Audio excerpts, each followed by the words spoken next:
එතකොට අපි අද සූදානම් වෙන්නේ මේ ප්‍රශ්න ටිකක් සාකච්ඡා කරන්න විද්‍යාව ප්‍රශ්න පත්‍ර කීපයක් මම අද තෝරගත්ත දරුවෝ මේ ප්‍රශ්න පත්‍ර කීපේට උත්තර ලියන්න අපි බලමු මෙන්න මෙහෙම හරි මුලින්ම මෙන්න මේ බයෝ ප්‍රශ්නෙන් පටන් ගමු හරි මේ පේපර් එක මම තැන් වලින් හොයාගන්න පේපර්ස් ටිකක් නමුත් ඔකේ බයෝ ප්‍රශ්නෙන් උත්තර ලියන්න පටන් ගමු අපි ඔන්න මම දැන් මේ ප්‍රශ්න ඩිස්ප්ලේ කරනවා හරි මේ ප්‍රශ්න ඩිස්ප්ලේ කරනකොට ඔයාලට පුළුවන් ඒකට උත්තර ලියන්න මමත් මෙතනදී මේකට උත්තර ලියනවා හරි මම ලියන්න පටන් ගන්න කලින් ඔයා මේකට උත්තර ලියන්න පටන් ගන්න හොඳද මම වෙලාවක් ලොකුවට දෙන්නේ නැහැ මට ඕනි මගෙත් එක්ක ඔයා උත්තර ලියන්නයි ඕනේ මේක රයිට් මාත් එක්ක උත්තර නමුත් ඔයා පොඩ්ඩක් මට කලින් මට ඉස්සර වෙනා නම් හරි හරි මෙන්න ප්‍රශ්නේ හරි විද්‍යාව ප්‍රායෝගික පරීක්ෂණයකට සහභාගී වූ සිසුන් කණ්ඩායමක් හරි පේනවනේ පුතේ ප්‍රශ්නේ පේනවනේ දරුවෝ ප්‍රශ්නේ රයිට් හරි එතකොට මෙන්න මේකේ ප්‍රැක්ටිකල් එකක් මේ කරලා තියෙන්නේ එතකොට මේ ප්‍රැක්ටිකල් එක සම්බන්ධයෙන් තමයි ඔබට ඔයාගෙන් ප්‍රශ්න අහලා තියෙන්නේ හරි ඔයාගෙන් ප්‍රශ්න අහලා තියෙන්නේ මේ ප්‍රැක්ටිකල් එක සම්බන්ධයෙන් තමයි හරි එතකොට මේ ප්‍රැක්ටිකල් එක සම්බන්ධයෙන් අහලා තියෙන ප්‍රශ්න වලට පුළුවන් විදිහට උත්තර ලියන්න බලන්න. දැන් මම මේකට උත්තර ලියන්න පටන් ගන්නවා. පටන් ගන්න කලින් මම මේ පොඩ්ඩක් වටපිටාව හදා ගන්න කලින්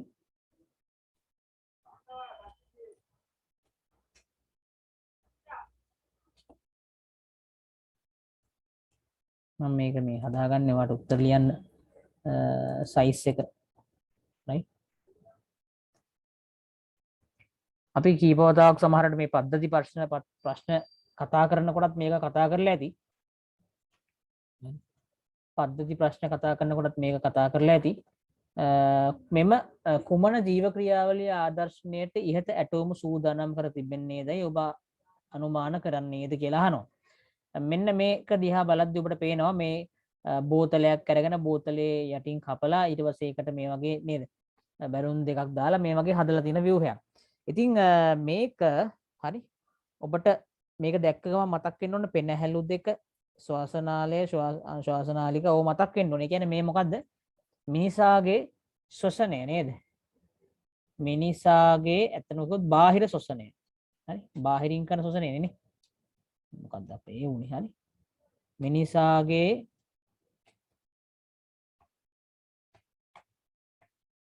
බාහිර ශ්වසනය ආදේශ කරන්න තමයි පුතා මෙන්න මේ ප්‍රැක්ටිකල් එක පාවිච්චි කරන්නේ. මිනිසාගේ ශ්වසනය කියලා කිව්වත් කමක් නැහැ. හරි? නැත්නම් ශ්වසනය කියලා කිව්වත් කමක් නැහැ. හරි? ශ්වසනය. හරි? ශ්වසන චලන කිව්වත් කමක් නැහැ. ශ්වසන චලන, ශ්වසනය, මිනිසාගේ බාහිර ශ්වසනය ඔය වගේ කොහොමද ඔය ශ්වසනය කියන වචනේ තියෙන්න ඕනේ. තේරුණාද දරුවෝ? තේරුණාද? right. හරි. ඒතර ඒ ගමන්ම මෙන්න මේ කොටස් ටික නම් කරන්න කියලා කියනවා ඔයාට. හරි? බලමු මේ කොටස් ටික නම් කරලා මෙතන තියෙන කොටස් වලින් නම් කරමුකෝ නේද?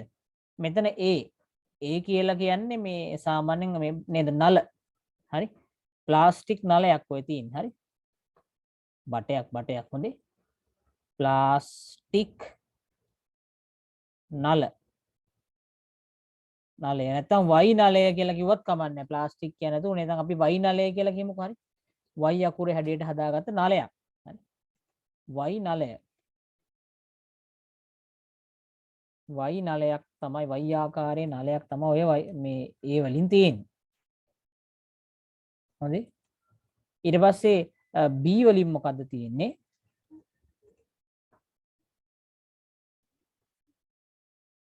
B වලින් තියෙන්නේ මොකද්ද බලන්න. බැලුන් දෙකක් නේ. බැලුන්. හරි? බැලුන්.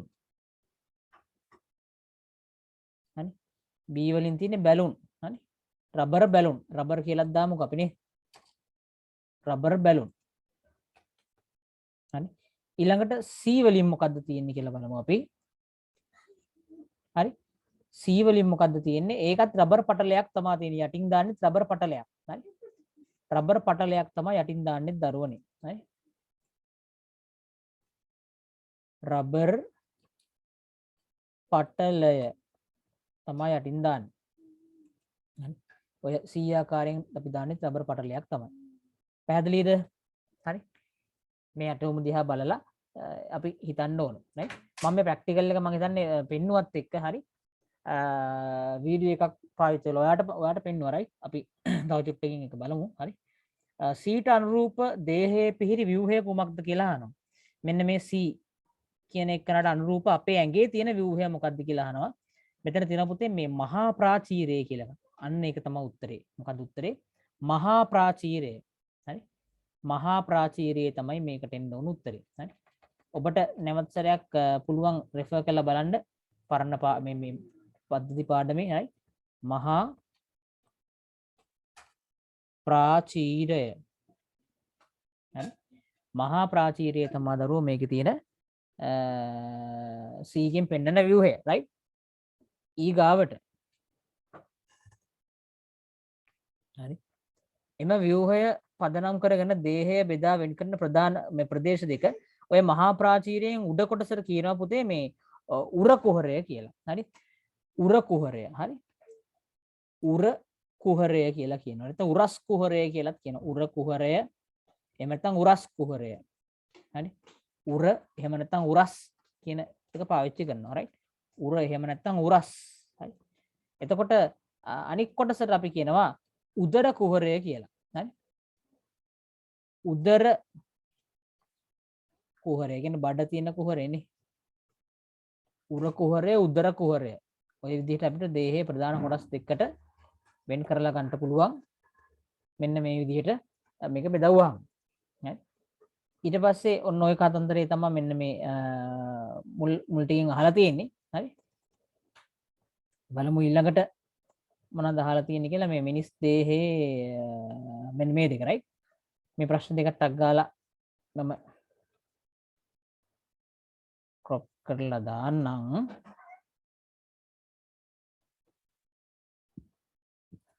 හරි.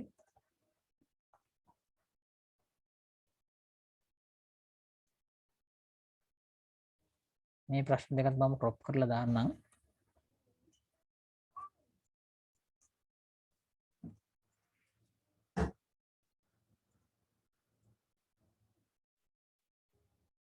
right. ඒකටත් උත්තර ලියමු බලන්න. නාස් මාර්ගය ඔස්සේ ආශ්වාස වාතය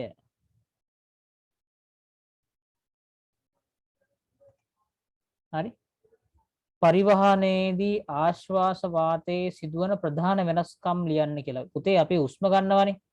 හරි. අපි උස්ම ගන්නකොට ඒ උස්ම ගන්න වාතයේ වෙන ප්‍රධාන වෙනස්කම අහනවා. මම මේ කපලින්න මේ ප්‍රශ්න දෙක මට ඕන නැහැ. හරි. නාස් මාර්ගයේ ඔස්සේ මේ ආශ්වාස වාතය පරිවහනය වෙනකොට ඒ ආශ්වාස වාතයේ වෙනස්කම් කීපයක් වෙනවා. හරි. ඒ කියන්නේ අපි මේ උස්ම ගත්ත වාතය, හරි උස්ම ගත්ත වායුවේ පුංචි වෙනස්කම් කීපයක් වෙනවා. හරි. ඒ වෙනස්කම් කීපේ මොනවාද කියලා තමයි අහන්නේ. මොකද්ද? ආශ්වාස වාතයේ yes හරි. වාතය තෙත්වීම නේ අපි කියමු සාමාන්‍යයෙන් තෙත්වීම දුනුසුම් වීම දෙන්න ඕනේ. වාතය දේහ උෂ්ණත්වයට පත් වෙනවා. එක එකක්. නේද? ඒ වාතය දේහ උෂ්ණත්වයට පත් වෙනවා. ඒ කියන්නේ පොඩ්ඩක් රත් වෙනවානේ. දේහ උණුසුමට පත්වීම. තෙත්වීම කියන එකම තෙත්වීම කියන එක තියෙනවද අපිට නම් බලන්න පුළුවන් මට. හරි.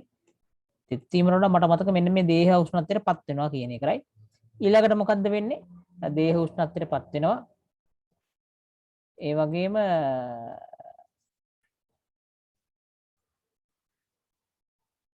වෙන මොනවද වෙන්නේ?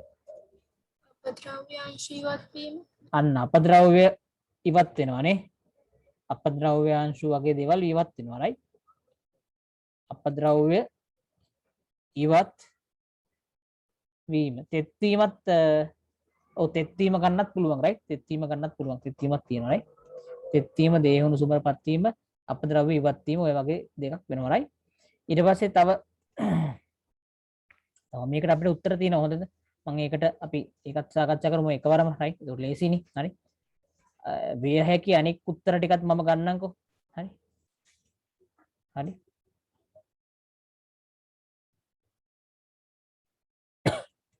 විය හැකි අනිත් උත්තර ටිකත් අපි බලමු හරි එතකොට ඒක පැහැදිලිනේ අපිට නේද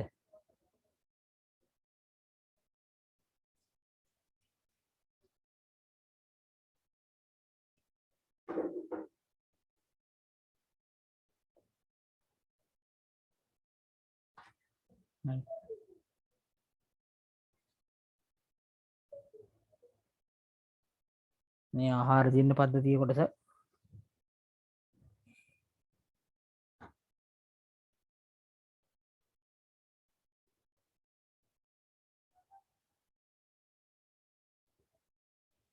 හරි මෙතින් ඔව් ආශ්වාස වාතයේ තෙත්වීම දේහ උෂ්ණත්වයට පත්වීම අපද්‍රව්‍ය ඉවත් වීම ඒ තුනම හරි හරි මම ඔබට පෙන්වුවේ ඒකයි ඒ තුනම හරි ඈ ගැටලුවක් නැහැ එතකොට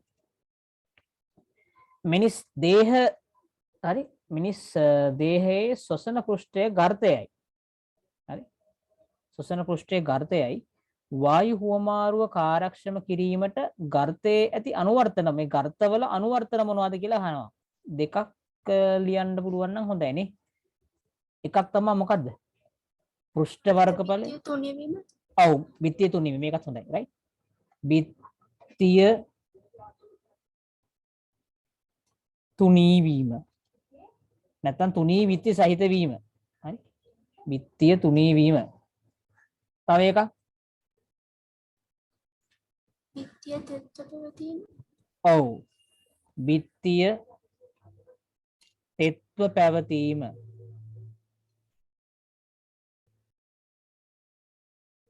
තව එකක් ඕන පෘෂ්ඨ වර්ගඵලය මොකද වෙන්නේ වැඩි වී තිබීම නේ එකක් ගන්න පුළුවන් හරි පෘෂ්ඨ වර්ගඵලය වැඩි වී තිබීම හරි වැඩි වීම right පෘෂ්ඨ වර්ගඵලය වැඩි වීම හරි ඔන් ඔය තුනෙන් දෙකක් විතර ලිව්වනම් හරි මෙතනට පුතේ හරි එතකොට ওই විදිහට ඔය ඕකේ ඒ කොටසට දෙකේ ඒ කොටසට අපිට උත්තර ලියා ගන්න පුළුවන් වෙනවා හරි දෙකේ ඒ කොටසට උත්තර ලියා ගන්න පුළුවන් වෙනවා හරි මේක මම සේව් කරලා ඉන්න මට පොඩි වෙලාවක් දෙන්න එතකොට මට මේක ඔබට දාන්න පුළුවන් ડોකියුමන්ට් එකක් විදිහට එවන්න පුළුවන් හරි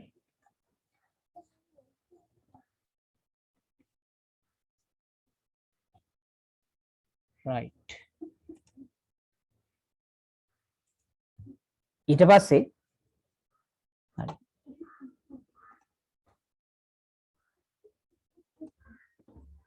B කොටස මේ තියෙන්නේ මේ ඉවතලන්න ප්ලාස්ටික් මේකත් මේ නිර්මාණාත්මක ප්‍රශ්නයක් හොඳේ මෙහෙම තියරියක් කවදාවත් ඔයාලා ඉගෙනගෙන නැහැ හරි මෙහෙම තියරියක් ඔයාලා ඉගෙනගෙන නැහැ සා මේ ප්‍රශ්නේ මම ඔයාලට කතා කරලා තියෙනවා හරි ඒකට ඔයාලට මතක ඇති මම හිතන්නේ මේ ප්‍රශ්නේ හරි මතකෙන් හරි කමන්නේ බලන්න මේකට උත්තර ලියන්න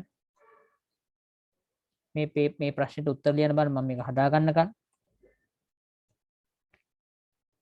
try එකක් දෙන්න මේක හොඳට කියවන්න හොඳට කියවන්න මේක හරි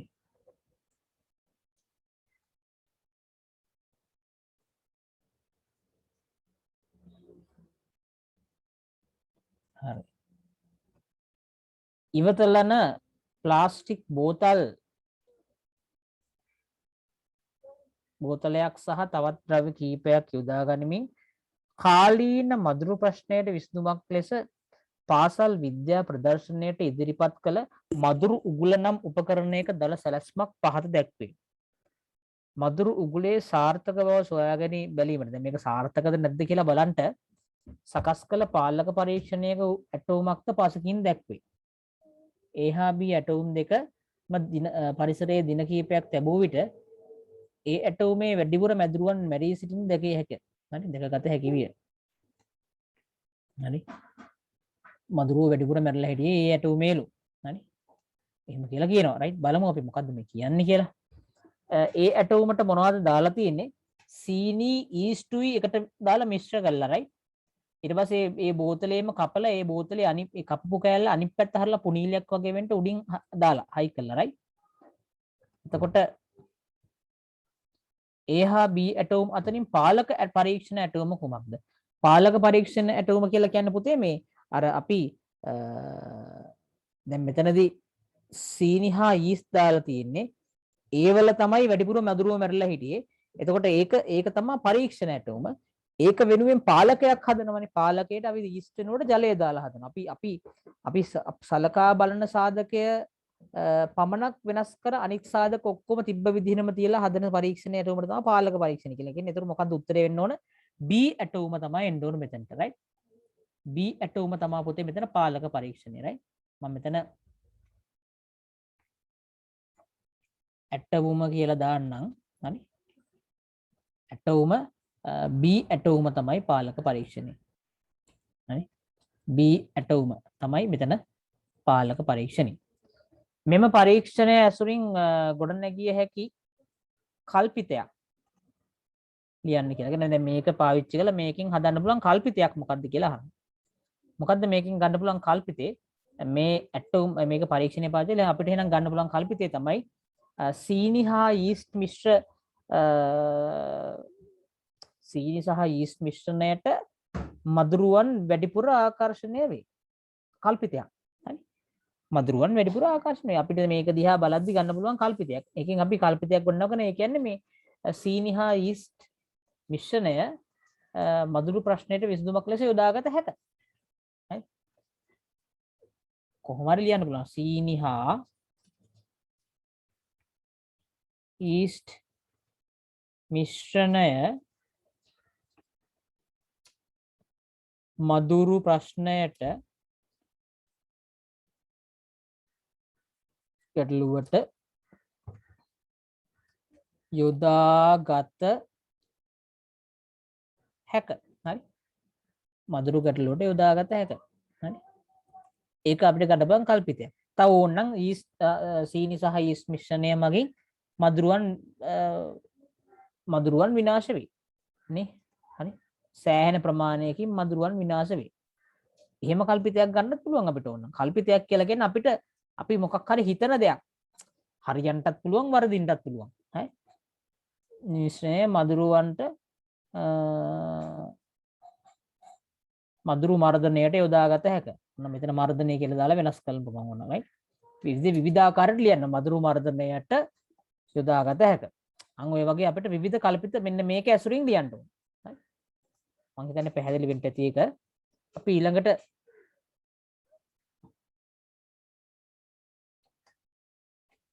හරි. ඊළඟ ප්‍රශ්නෙට මම හිතන්නේ ඒකේම තව කොටසක් තියෙනවා. හරි. ඒකෙම තව කොටසක් තියෙනවා. ඒකට ටක් ගාලා යන දරුවෝ. හරි.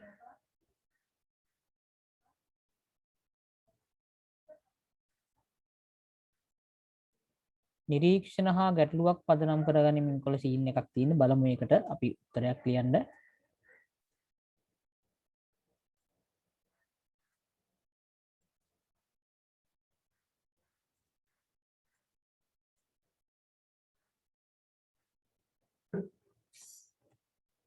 ඔව් මෙන්න තියෙනවා බඩු.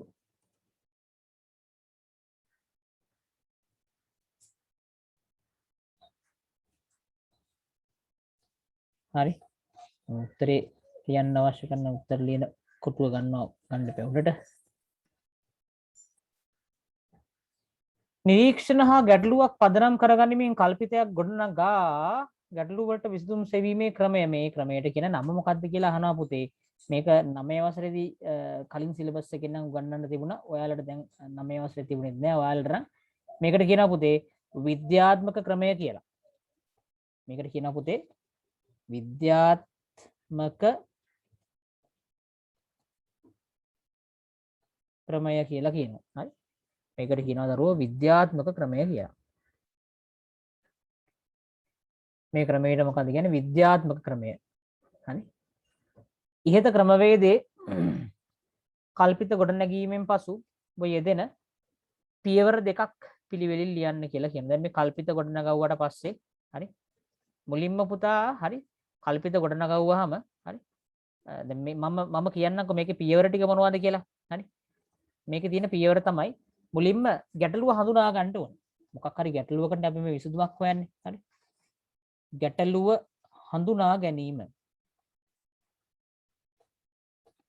මුලින්ම පුතේ අපි ගැටලුව අඳුන ගන්න ඕන. මොකද්ද මේ ගැටලුව කියලා අඳුන ගන්න ඕන. හරි ගැටලුව හඳුනා ගැනීම. හරි ඊට පස්සේ ඒ ගැටලුවට පිළිතුරු කියන්නේ මේ කොහොම මොකක්ද මේකට හේතුව මේක මොකක් නිසා වෙන්න ඇද්ද අපි හිතන විදිහ. අපි හිතන විදිහට තමයි අපි කියන්නේ කල්පිත කියලා. කල්පිත ගොඩනැගීම. හරි ඊළඟට තුන්වෙනි පියවරේ පුතේ කරන්නේ මේ ගොඩනගපු කල්පිත පරීක්ෂා කරනවා. right කල්පිත පරීක්ෂා කිරීම. හරි මේ කල්පිත චෙක් කරලා බලන්න ඕන හරිද වැරදිද කියලා. right ඊට පස්සේ කල්පිත පරීක්ෂා කරන්න ඕන. ඊට පස්සේ ඒ වගේ හරි නිගමන ලබාගෙන ඊට පස්සේ අපි මොකද කරන්න ඕන? හරි නිගමන වලට අනුව වාදයක් ගොඩනැගීම. right හරි නිගමන අනුව හරි නිගමනයන්ට එළවීම. නිගමන වලට එළවීම කියලා ගමු. right නිගමන වලට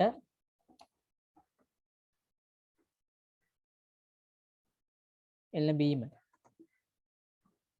එතකොට මෙතන අහන්නේ පියවර දෙකක් පිළිවෙලින් ලියන්න තියෙන කල්පිත ගොඩනැගීමට පස්සේ. හරි ගොඩනැගුවට පස්සේ පරීක්ෂා කරන්න. පරීක්ෂා කරලා නිගමන වල එළවෙන්න ඕන. right මම මේකට උදාහරණයක් කියන්නද? මම මේකට උදාහරණයක් කියන්නම්කෝ. අපි හිතමු මම සාමාන්‍යයෙන් මගේ හැම ක්ලාස් එකකම කියන උදාහරණය තමයි මේක. මම මේක නිසා මේක මෙතනත් කියන්නම්. මේ අපි හිතමු දැන් ඔයා මේක සාමාන්‍ය ජීවිතයේ උදාහරණ රියල් ටයිම් එකක්. right රියල් වර්ල්ඩ් එක්සැම්පල් එකක්. දැන් ඔයා ඉස්කෝලේ යන්න ලැහැස්ති වෙලා බස් හෝල්ට් එකට එනවා. හරි ඔයා ඉස්කෝලේ යන්න ලැහැස්ති වෙලා බස් හෝල්ට් එකට එනවා. ඔයා ඉස්කෝලේ යන්න ලැහැස්ති වෙලා බස් හෝල්ට් එකට එනවා. හරි දැන් අපි හිතමු දැන් මේ COVID-19 ඉවර වෙලා හරි දැන් කිසි අවුලක් නැහැ. ඔන්න දැන් එනවා බස් හෝල්ට් එකට එනවා. හරි සාමාන්‍යයෙන් අපි හිතමුකෝ බස් එක යන්නේ බස් හෝල්ට් එකකින් 6යි කාලට බස් එක පිටත් වෙනවා කියලා. ඒ කියන්නේ 6 කාලෙ වෙද්දි බස් හෝල්ට් එකට බස් එක එනවා උදේට. කියන්නේ මෙතනින් පටන් ගන්න එක නෙමෙයි කොහෙන් හරි ගමක ඉඳන් එන එක මෙතනින් නතර කරනවා. right ඔයා ඒ බස් එකේ තමයි යන්නේ. දැන් ඔයා මෙන්න මේ බස් හෝල්ට් එකට ඇවිල්ලා දැන් ඉන්නවා මෙන්න මෙහෙම. හරි දැන් මෙහෙම මෙතන ඉන්නකොට හරි මොකද වෙන්නේ? දැන් මේ ඔයා දැන් 6යි කාලෙ වෙද්දි ආවා. හරි 6යි කාලෙ වෙද්දි දැන් ආවා. වෙනදට චුට්ටක් 6යි කාලට විනාඩි 5ක් විතර කලින් එන්නේ. දැන් අද පොඩ්ඩක් පරක් වෙලා 6 කාලෙටම තමයි එන්න පුළුවන් වෙන්නේ. හරි දැන් ආවට පස්සේ දැන් ඔන්න බලන් ඉන්නවා මේ වෙනද යන බස් එක නැහැ. මේ වෙනද යන බස් එක නැහැ. එහෙනම් දැන් ඔන්න ඔයාට මතුණා ගැටලුවක්. මොකද්ද ඔය ගැටලුව? අඩේ කෝ බස් එක? අඩේ මම වෙනද යන බස් එක නැහැනේ. ඔන්න ඔයාට මතුවෙච්ච ගැටලුව. බස් එක නැහැ. හරි ඒ බස් එක නැහැ කියන එක තමයි පළවෙනිම පියවර. ඒ කියන්නේ ඒ අපි මොකද කරන්නේ? නිරීක්ෂණය කරා. හරි මට අතනදී එක දෙයක් අමතක වුණා. මෙන්න මේ ගැටලුව හඳුනා ගන්න නිරීක්ෂණය කරලා ඉන්න ඕන. හරි ගැටලුව හඳුනා ගන්න මුලින්ම මොකද කරලා ඉන්න ඕන? නිරීක්ෂණය කරන්න ඕන. හරි නිරීක්ෂණය කියන පියවර අමතක වුණා. මම ඒකයි බැලුවේ මට අමතක වුණා කරා. නිරීක්ෂණය කරලා තමයි ගැටලුව හඳුනා ගන්න ඕන. හරි ඊට පස්සේ ගැටලුව හඳුනා ගන්න ඕන. දැන් ගැටලුව තමයි නිරීක්ෂණය කරා බස් එක නැහැ. එහෙනම් ප්‍රශ්නේ මොකද්ද? බස් එක නැත්තේ ඇයි? හරි නිරීක්ෂණය තමයි බස් එක නැහැ. එහෙනම් ගැටලුව මොකද්ද? එහෙම වෙන්නේ ඇයි? I don't know why. එහෙමද? බස් එක නැත්තේ ඇයි? ඕක තමයි ප්‍රශ්නේ එතකොට. අඩේ බස් එක නැහැ. අයියෝ මාර ප්‍රශ්නේ අප්පා මගේ මේ අර යාළුවත් එනකො මං එයාට නෝට් එකක් දුන්නා. ඒ නෝට් එක ගෙනත් දෙනවත් කියලා කිව්වා. අයියෝ බස් එක නැතුව මං කොහොමද දැන් ඉස්කෝලේ යන්නේ? අන්න ප්‍රශ්නයක් right? ඒක තමයි ප්‍රශ්නේ. ඊළඟට තුන්වෙනි පියවර දැන් අපි කල්පිත ගොඩනගන්න ඕනේ. මේ ඇයි මේ බස් එක නැත්තේ? ඔන්න අපි හිතනවා. සමහර වෙලාවට හරි අපි ඔන්න අපි හිතනවා right? ඔන්න අපි හිතන එක කල්පිතයක්. අපි හිතනවා සමහරවිට අඩේ බස් එක මම එන්ට කලින් ගියාද?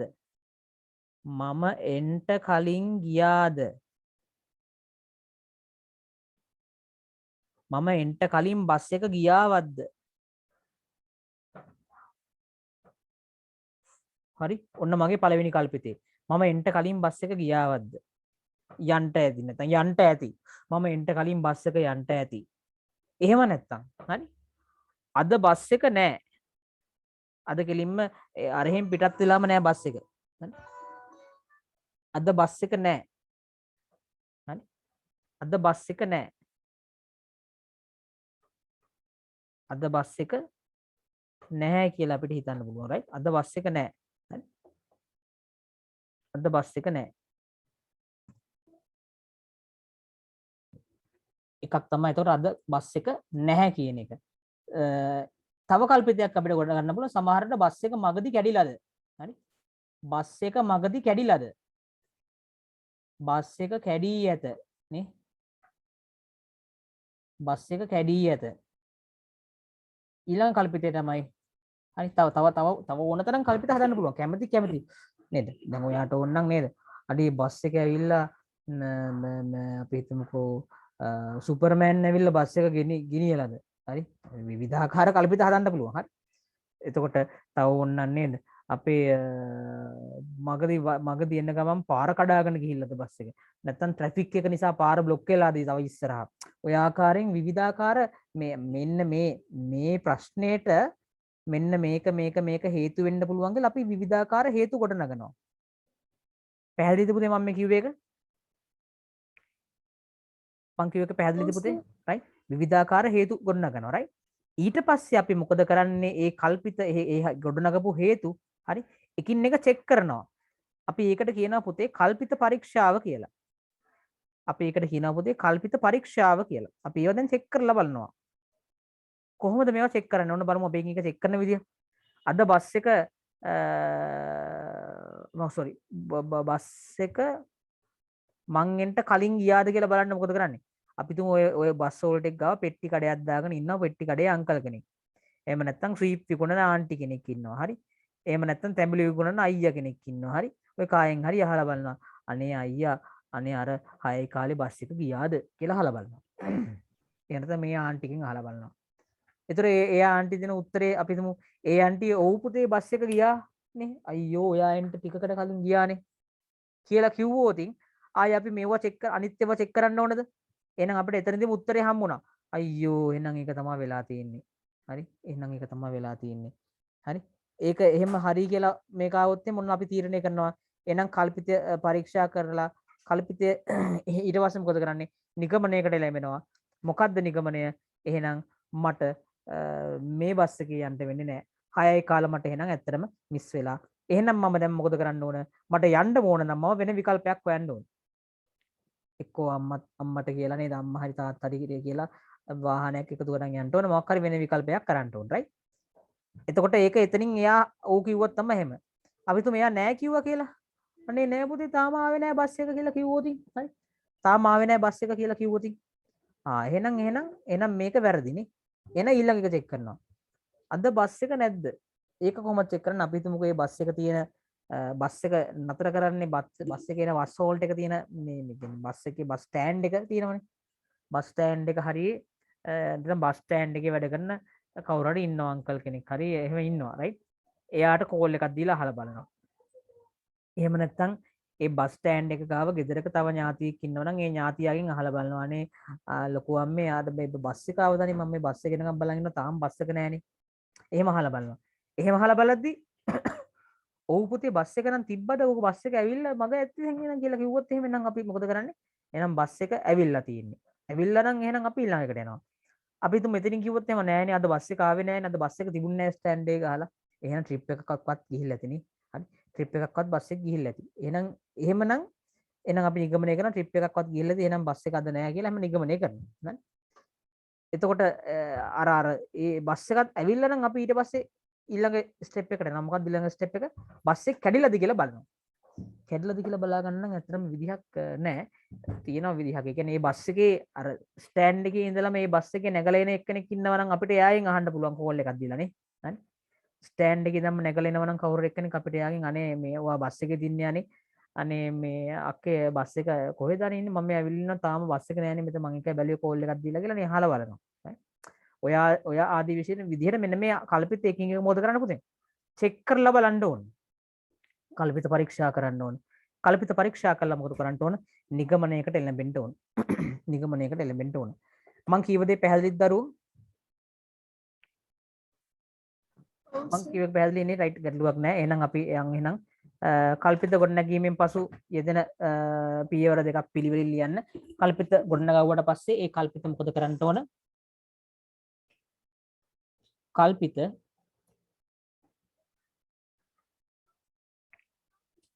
පරීක්ෂා කිරීම.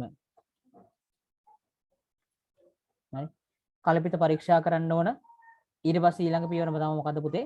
නිගමනවලට නැත්නම් නිගමනයට එළඹීම. right? නිගමනවලට එළඹීම. right? ඔය දෙක තිබුණා නම් හරි. right.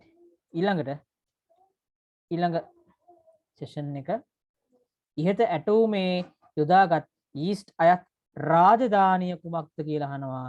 ඊස්ට් අයිති රාජධානිය එය ඇවිල්ලා දිලීර රාජධානිය එක්කෙනෙක් නේ. ඊස්ට් කියන්නේ දිලීරයක්. හරි දිලීර.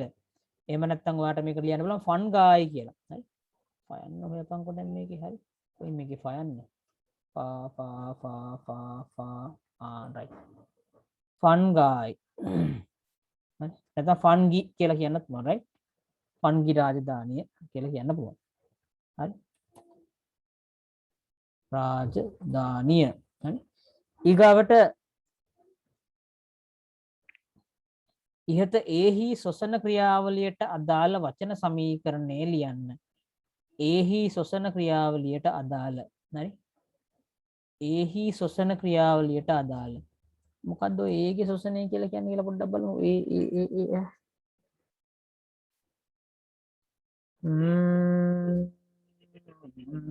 ඊස්ට් සොසනය හරි ඊස්ට් සොසනයට අදාළ ක්‍රියාවලියේ සමීකරණය ලියන්න කියලා කියනවා.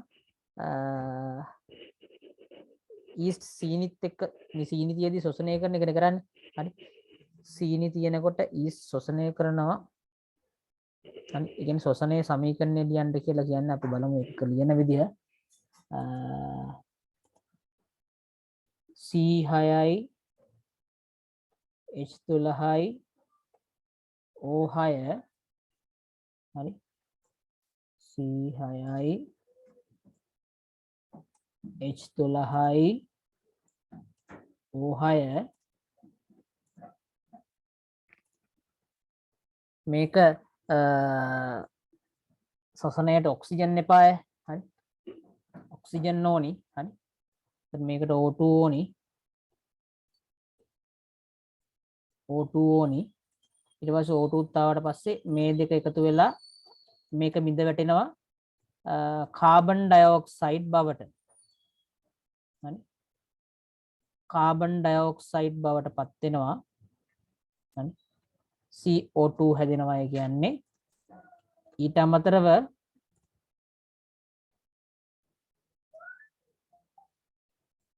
H2O හැදෙනවා. හරි. එතකොට මෙන්න මේක තමයි මේ සමීකරණයට එන්න ඕන. මෙතන මැදින් ඊතලයක් එන්න ඕන. මම ඒ ඊතලයට කලින් මේකේ භෞතික අවස්ථා ටිකක් නිකන් දාලා ඉන්නම්කෝ. සුක්‍රෝස් එතන අපිට ජලීය මාධ්‍යනේ තියෙන්නේ, දිය වෙලානේ තියෙන්නේ වතුරේ. හරි. මෙතන ඔක්සිජන් ඇවිල්ලා තියෙන්නේ වායුමයනේ. වාතයේ තියෙන ඔක්සිජන්. මෙතන හැදෙන්නෙත් වායුමය කාබන් ඩයොක්සයිඩ්. ජලයට අපි දාන්නේ පුතේ ලික්විඩ් කියලා දාන්නේ ජලයට. හරි. භෞතික අවස්ථා දාන්න එක හොඳයි. හරි. භෞතික අවස්ථා දාන්න ඊට පස්සේ මෙන්න මේ දෙකයි මැදට මොකද කරන්නේ?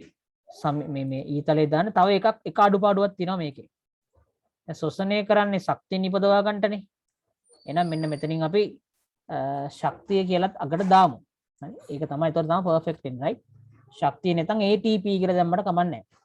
ශක්තිය කියන්නේ ATP නේ හදන්නේ. හරි. මේ සිද්ධියෙන් ATP තමයි හැදෙන්නේ. මෙන්න මේ විදිහට මේක ලියුණා නම් සුපිරියර්. හරි. තේරුණානේ කිව්වේ එක? ලැක්ටික් අම්ල පැසීම යන්න හඳුන්වන්න. ලැක්ටික් අම්ල පැසීම වෙන්නේ සාමාන්‍යයෙන් මේ සත්ව සෛලවල නිර්වායු ශෝෂණයට තමයි ලැක්ටික් අම්ල පැසීම කියලා කියන්නේ. හරි. ඒකට මම මෙහෙම ගන්නම්.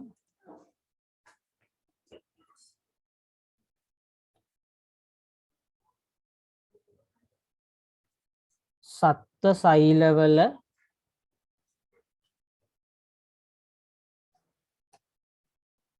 සෛල තුල හරි සත්ව සෛල තුල මේ නිර්වායු ශෝෂණය කියන්නේ ඔක්සිජන් නොමැතිව හරි ඔක්සිජන් නොමැතිව හරි නොමැතිව ශෝෂණය සිදුවේ හරි ඔක්සිජන් නොමැතිව මම මේකට දාන්නම් මේකට කියන මේ වචනේ සිංහලෙන් කියන නිර්වායු තත්ත්ව කියලා right නිර්වායු හරි නොමැතිව හරි හෝ එහෙම නැත්නම් අවම ඔක්සිජන් මට්ටම යටතේ නැත්නම් අවම කියලා දැම්මත් කමන්නේ right අවම ඔක්සිජන් සාන්ද්‍රණයක්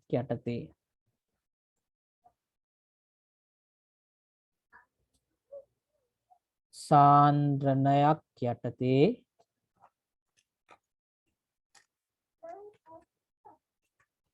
යටතේ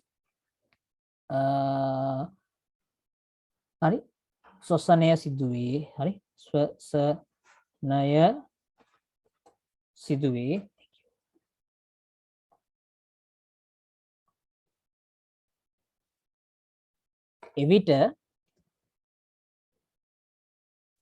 එවිට මොකද වෙන්නේ මේ අතරමැදි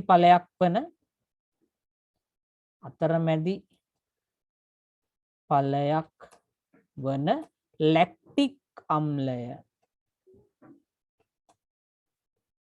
හරි ලැක්ටික් අම්ලය නිපද වේ හරි නිපද වේ හරි ඉතින් මේ ලැක්ටික් අම්ලය මේ පටකවල රැස් වුණාම ඒ පටකවල සංකූලතාවයක් හටගෙන අර අපි කියන්නේ ක්‍රෑම්ප් වෙනවා කෙන්ඩ පෙරලෙනවා කියලා හරි කෙන්ඩ පෙරලෙන්න පටන් ගන්නවා.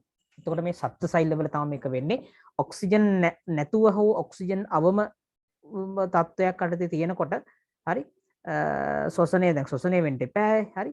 ඉතින් මේක ගොඩක් වෙන්නේ අර එකවර ලොකු ශක්තියක් මුදා හරින අවස්ථාවල දැන් උදාහරණයක් ඔයා හරි අපි තුමු ස්පෝට් එකක් කියන්නේ මොකක් හරි ක්‍රීඩාවක් කරනකොට එකවර දැන් අපිට මීටර 100 හරි මොකක් හරි දුවන එකවර ලොකු ශක්තියක් වැය කරනකොට කකුලේ පේශි වලට එහෙම තමයි සාමාන්‍යයෙන් මේක වෙන්නේ කකුලේ පේශි වලට එකවර ශක්තියක් වැය කරනකොට එකවර දැන් ඒ ශක්තිය දෙන්න එපා පේශි වලට ඉතින් එහෙම දෙන්නකොට එයාට මේ ඔක්සිජන් ලැබෙන වේගය අඩු වෙලා එතකොට එයා ඔක්සිජන් නැතුව හුස්ම ගන්න පටන් ගන්නවා මේ සෛල පේශි සෛල ඔක්සිජන් නැතුව හුස්ම ගන්නකොට හරි ඒ ශ්වසන ප්‍රතික්‍රියාව වෙනකොට අතරමැදි ඵලයක් වන ලැක්ටික් අම්ලය හදනවා. ඉතින් ওই ලැක්ටික් අම්ලය හදනකොට ඒකට තමයි අපි කියන්නේ ලැක්ටික් අම්ල පැසීම කියලා.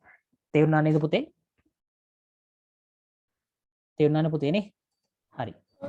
ඊට පස්සේ අපි ඔන්න ඕකේ ওই ප්‍රශ්නේ ඉවර කරා. හරි. ඊට පස්සේ මම යනවා දැන් තව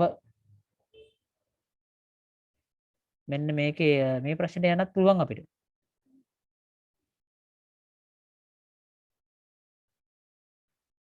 හරි.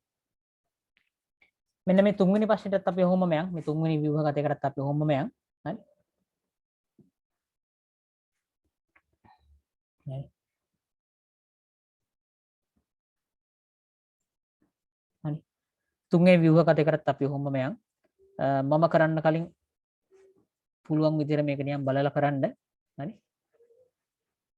හැම වෙලේම අපි තනියම ප්‍රශ්න වලට මුහුණ දෙන්න බලන්න ඕන. උතර මේ ප්‍රශ්න තනියම මුහුණ දෙනකොට තමයි ඔයාට බැරි බව හෝ පුළුවන් බව ඔබට තේරෙන්නේ. හරි. මේ වීඩියෝ එක බලනකොටත් නැවත හරි.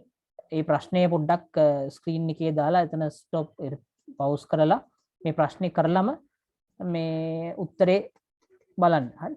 ප්‍රශ්නේ කරලම උත්තරේ බලන්න කරන විදිය කොහොමද කියලා රයිට්. හරි. ඔන්න මම මෙන්න මේ ප්‍රශ්නෙට උත්තර ලියන්න කලින් පොඩි මෙන්න මේක චුට්ටක් කටු වැඩ පොඩ්ඩක් කරගන්නවා. කටු වැඩ ටිකක් ඕන මේ ප්‍රශ්නේ කරන්න රයිට්. මම හිතන්නේ ඕමනා වෙයි කියලා මම මෙතන හිතුවේ රයිට්. හරි. පහතදී ඇති මූලද්‍රව්‍ය සම්මත සංකේත නොවේ. හරි. ඕකේ. දී ඇති සංකේත පමණක් භාවිත කරමින් ප්‍රශ්න වලට පිළිතුරු සපයන්න කියලා කියනවා.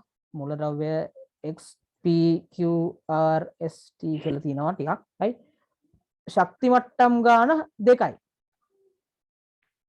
ශක්ති මට්ටම් ගාන 2යි නම් ඔන්න මම මෙතනින් දාගන්නවා. ඒ කියන්නේ මේ ශක්ති මට්ටම් ගාන 2යි කියලා කියන්නේ මම මෙතනින් දාගන්නම්. හරි. ශක්ති මට්ටම් සාමාන්‍යයෙන් තියෙන්න බුලා මෙන්න මෙහෙමනේ right? ශක්ති මට්ටම් ගාන ඔන්න මේ ශක්ති මට්ටම් හරි මේක පළවෙනි ශක්ති මට්ටම මේක දෙවෙනි ශක්ති මට්ටම මේක තුන්වෙනි ශක්ති මට්ටම නිකන් මම මේ දානවා right? හරි. ඊට පස්සේ ශක්ති මට්ටම් ගාන 2යි නම් කාණ්ඩේ 5යි නම් ඒ කියන්නේ මේ දෙකේ විතරයි පළවෙනි ශක්ති මට්ටමේ එහෙනම් දෙකම පිරෙන්න තියෙන්න එපයි. ඊළඟ ශක්ති මට්ටමේ ඉලෙක්ට්‍රෝන කීයක් ඉන්න ඕනද? 5ක් ඉන්න ඕන. ඒක ගන්න කොහොමද? මෙන්න මේ 5 කියන එකෙන්. හරි. මේක තමයි අවසාන ශක්ති මට්ටමේ කාණ්ඩය නම් කාණ්ඩාංග සමානයි අවසාන ශක්ති මට්ටමේ ඉලෙක්ට්‍රෝන ගානනේ. හරි. තුන්වෙනි එක පිළිලා නැහැ. හරි. මේකෙත් 2යි. 2යි පිළිලා තියෙන්නේ තුන්වෙනි එක පිළිලා නැහැ. මේකේ නම් 3ම පිළිලා තියෙනවා. හරි. මේ ඔක්කොම 3ම පිළිලා තියෙනවා right? එහෙනම් අවුලක් නැහැ. මේ පළවෙනි එකේ හැම එකේම නම් 2 2 2 2 තියෙනවනේ. පළවෙනි ශක්ති මට්ටමේ දෙකම තමයි. හරි. right. දැන් මෙන්න මෙතන අයත්තන කාණ්ඩය මේක 5 6. එහෙනම් මේ අවසාන ශක්ති මට්ටමේ 6යි තියෙන්නේ. මෙයාගේ. හරි.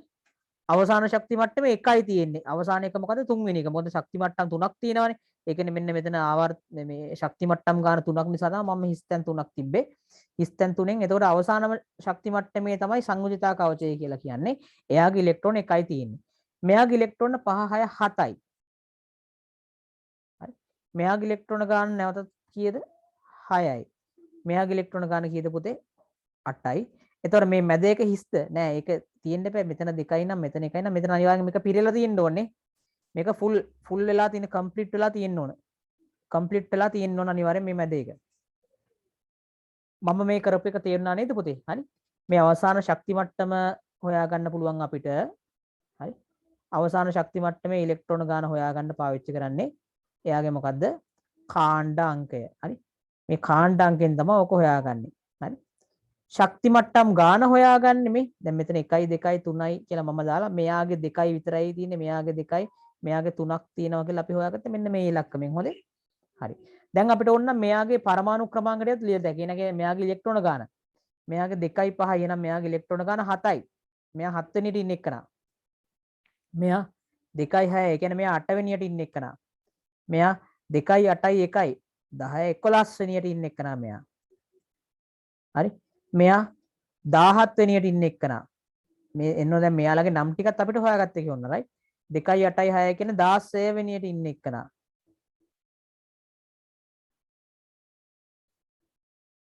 මෙයා ඇවිල්ලා 2යි 8යි 8යි කියලා කියන්නේ 18 වෙනියට ඉන්න එක්කනා.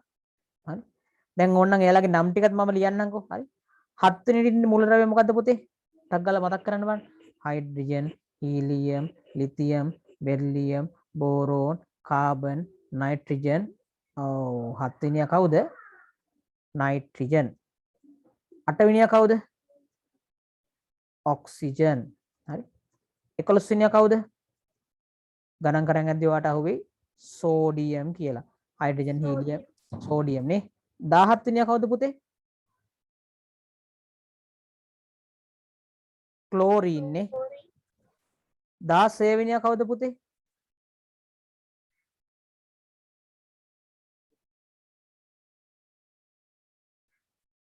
සල්ෆර් නේ. Sulfur. 18 වෙනියා කවුද පුතේ?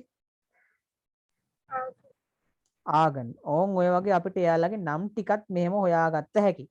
දැන් මේ නම් ටික හොයාගත්තා, ඉලක්කම් ටික දාගත්තා. මම දන්නේ නැහැ මේ ප්‍රශ්නවල අහනවද කියලාවත් ඕක. right? මම නිකමට මේක දාගත්තේ මේක දිහා බලලා මේ මූලද්‍රව්‍ය ඔක්කොම අඳුර ගන්න පුළුවන් කියන එක පෙන්වන්නයි මම මේ වැඩේ කරේ. ඕකේ. X මූලද්‍රව්‍යයේ ඉලෙක්ට්‍රෝන වින්‍යාසය ලියන්න. අයියෝ X ගේ තියෙන්නේ 7 දෙනයි ඉලෙක්ට්‍රෝන 7යි නම් 2යි 5යි කියලා තමයි එන්නේ. එහෙනම් හරි ලේසි. අපි යාගේ ඉලෙක්ට්‍රෝන වින්‍යාසය ලියමු.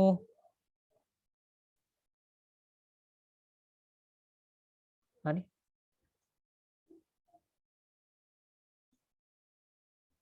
එයාගේ ඉලෙක්ට්‍රෝන වින්‍යාසය ඇවිල්ලා 2යි 2.5යි මේ ඉලෙක්ට්‍රෝන 7යි ඉන්නේ. හරි.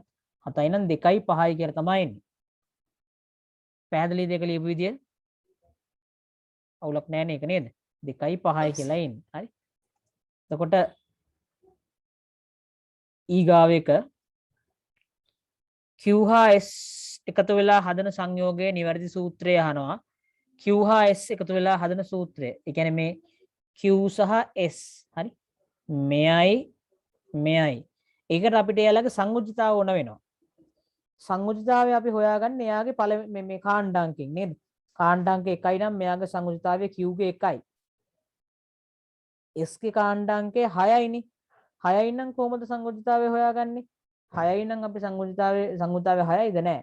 සංයුජිතාවය කියන්නේ 6න් අඩු කරනවා 4ක්. එහෙම නැත්නම් මෙන්න මෙහෙමනේ. මතකද අර 1 2 3 4 3 2 1 බිංදුව කියලා අපි මතක තියාගත්තනේ. 1 2 3 4 3 2 1 බිංදුව right. පළවෙනි කාණ්ඩේ කට්ටියගේ 1යි, දෙවෙනි කාණ්ඩේ කට්ටියගේ 2යි, තුන්වෙනි කාණ්ඩේ කට්ටියගේ 3යි, හතරවෙනි කාණ්ඩේ කට්ටියගේ 4යි, පස්වෙනි කාණ්ඩේ කට්ටියගේ 3යි, හයවෙනි කාණ්ඩේ කට්ටියගේ 2යි. මේ හයවෙනි කාණ්ඩේ කට්ටියගේ 2යි එතකොට දැන් මෙයා හයවෙනි කාණ්ඩේනේ. හයවෙනි කාණ්ඩේ නම් මෙයාගේ සංයුක්තාවය 2යි. ඒ කියන්නේ Q ගේ 1යි S ගේ 2යි. හරි. Q ගේ 1යි S ගේ 2යි පැත්තකින් හදන්නේ ඒක එතන ගාන ගාම right. දැන් මේ දෙන්නව එකට ලං කරාම මොකද වෙන්නේ? Q මෙහෙම එනවා S මෙහෙම එනවා සංයුක්තතා දෙක මාරු කරනවා. මෙයාගේ දෙක මේ පැත්තට ගෙනාවා එහෙනම් Q2S කියලා ඔයාට උත්තරේ එනවා. හරි. ඔබට එනවා එහෙනම් Q2S කියලා උත්තරයක් එනවා පුතේ. හරි. එහෙනම් ඔතන උත්තරයට ගන්න ඕන මොකද්ද? Q2S කියලා එනවා right. Q2S කියලා අපිට උත්තර එනවා. ඒක හදන විදිහත් මෙන්න මේ පැත්තකින් ලියලා පෙන්න අර හදපු විදිහ මේ පැත්තකින් පෙන්නව නම් හරි. හරි. ඉහත මූලද්‍රව්‍ය අතරින් විද්‍යුත් ඍණතාවයේ වැඩිම මූලද්‍රව්‍ය තමයි ෆ්ලෝරින් නේද? ඒ කියන්නේ සාමාන්‍ය 7 වෙනි කාණ්ඩේ කට්ටියනේ වැඩිම කට්ටිය ඉන්නේ. දැන් මෙතන 7 වෙනි කාණ්ඩේ එක්කෙනෙකුට ඉන්න කවුද? R. හරි. 7 වෙනි කාණ්ඩේ එක්කන R නේ. එහෙනම් මේකට ගන්න වෙන උත්තරේ මොකද්ද පුතේ? R කියලා ගන්නට වෙනවා. හරි. R. ඊළඟට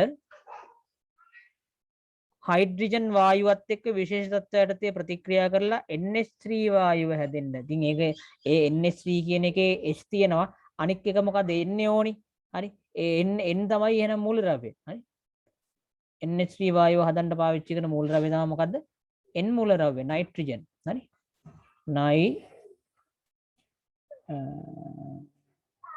හරි. දැන් මෙතන නයිට්‍රජන්ගේ සංකේතය යවුවනම් හරි right. නයිට්‍රජන් හරි. මෙතන සංකේතය ලියන්නත් ඕනි හැබැයි ඈ. දැන් මෙතන මොකද්ද නයිට්‍රජන්ගේ සංකේතය? මම දැන් මෙතන නයිට්‍රජන් ඇවිල්ලා X නේද? හරි. මෙතන නයිට්‍රජන්ගේ සංකේතය X. හරි. මෙතන තියෙන්නේ X. හරි. මෙතන සිංහලෙන් දානවා X කියලා විතරක් දාමු. X කියලා දාමු අපි. හරි. X කියලා දාමු මෙතන. right. ඊගාවට ඒකට උත්තර ටික හරි. ඊළඟට ඒකේ B කොටසට යන්ටස් කාලා. හරි. අපිට B කොටසයි C කොටසයි එකට එකවර දාන්න බෑ right. B කොටස මුලින්ම දාලෙමු right. B කොටස මුලින්ම සාකච්ඡා කරලෙමු. හරි. B කොටස මුලින්ම දාලෙමු. try කරන්න. මම කරන්න කලින් කරන්න. try කරන්න පුතේ මම කරන්න කලින් කරන්න. සර් එහෙම කිව්වේ සර් ඔක වෙනස් කරනවා අපිට ඔක කරන්න බෑනේ නේද? එහෙම සර් කිය අපිනේ කරන්න ඕනේ. එහෙම තමයි සාමාන්‍යයෙන් කියන්නේ. හරි. ඔන්න ඉහත ඔන්න තියෙනවා පොඩි සංකේත ටිකක් නේද? x 13 y 1737 z ඔහොම තියෙනවා right? සංකේත භාවිතයෙන් පහත ප්‍රශ්න වලට පිළිතුරු සපයන්න කියලා කියනවා. දී ඇති සංකේත සම්බන්ධ සංකේත නොවේ කියලාත් කියනවා. හොඳයි. එතකොට ඉහත මූලද්‍රව්‍ය ඇසුරින් සමස්ථානික මූලද්‍රව්‍ය වල සංකේත ලියන්න. සමස්ථානික වෙන්න නම් පරමාණුක ක්‍රමාංක සමාන වෙන්න ඕන. ස්කන්ධ ක්‍රමාංක විතරක් වෙනස් වෙන්න ඕන. පරමාණු ක්‍රමාංක කියලා කියන පොතේ පහලින් තින ඉලක්කම. පහලින් තින ඉලක්කම් සමාන වෙන්නේ කාගේ විතරද? x සහ කවුද? x ගේ r ගේ විතරයි. හරි. x සහ r. හරි. මම මෙතන x සහ r ඉනක දාන්නම්. x සහ r තමා ගන්න වෙන්නේ. ඊළඟට q මූලද්‍රව්‍ය අයියෝ මේව ලේසි බලන්නකො නේද? q මූලද්‍රව්‍ය අඩංගු නියුට්‍රෝන සංඛ්‍යාව q q q q q q q q q q q 31යි. හරි. q කියන්නේ 31 වෙනියා. sorry එයාගේ නියුට්‍රෝන ගාන හොයන්න තියෙන්නේ 31 නේද? නියුට්‍රෝන ගාන සමානයි 31න් අඩු කරන්න ඕන කීයක්ද? 15ක්. අර ස්කන්ධ ක්‍රමාංකයෙන් පරමාණු ක්‍රමාංකය අඩු කරා නම් උත්තරේ එනවා. හරි. 31න් 15ක් අඩු කරාම මගේ 16ක් තමයි එන්නේ උත්තරේට. මම මෙතන දාන්න නියුට්‍රෝන ගණන කියලා දාන්න ලස්සනට ලියන්න එපායි. හරි. නියුට්‍රෝන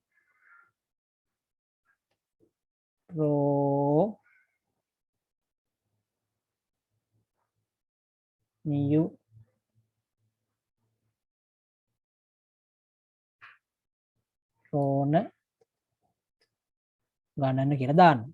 30කින් 15ක් අඩු කරන්න ඕනේ. ඕක මම තව චුට්ටක් මෙතනින් මෙහෙම අරන් පැහැදිලි කරන්නම්. ඔබට මතකද දන්නේ ඔය ස්කන්ධ ක්‍රමාංකය සහ ඔයක සම්බන්ධයි. ස්කන්ධ ක්‍රමාංකය තියෙනවනේ. ඔය ස්කන්ධ ක්‍රමාංකය සමානයි පුතේ මොකටද? එයාගේ හරි ප්‍රෝටෝන ගණනට හරි නියුට්‍රෝන ගණන එකතු කරාම එන ඉලක්කමට. ඉතින් දැන් ඔතන ස්කන්ධ ක්‍රමාංකය තිබුණේ 31 නේ.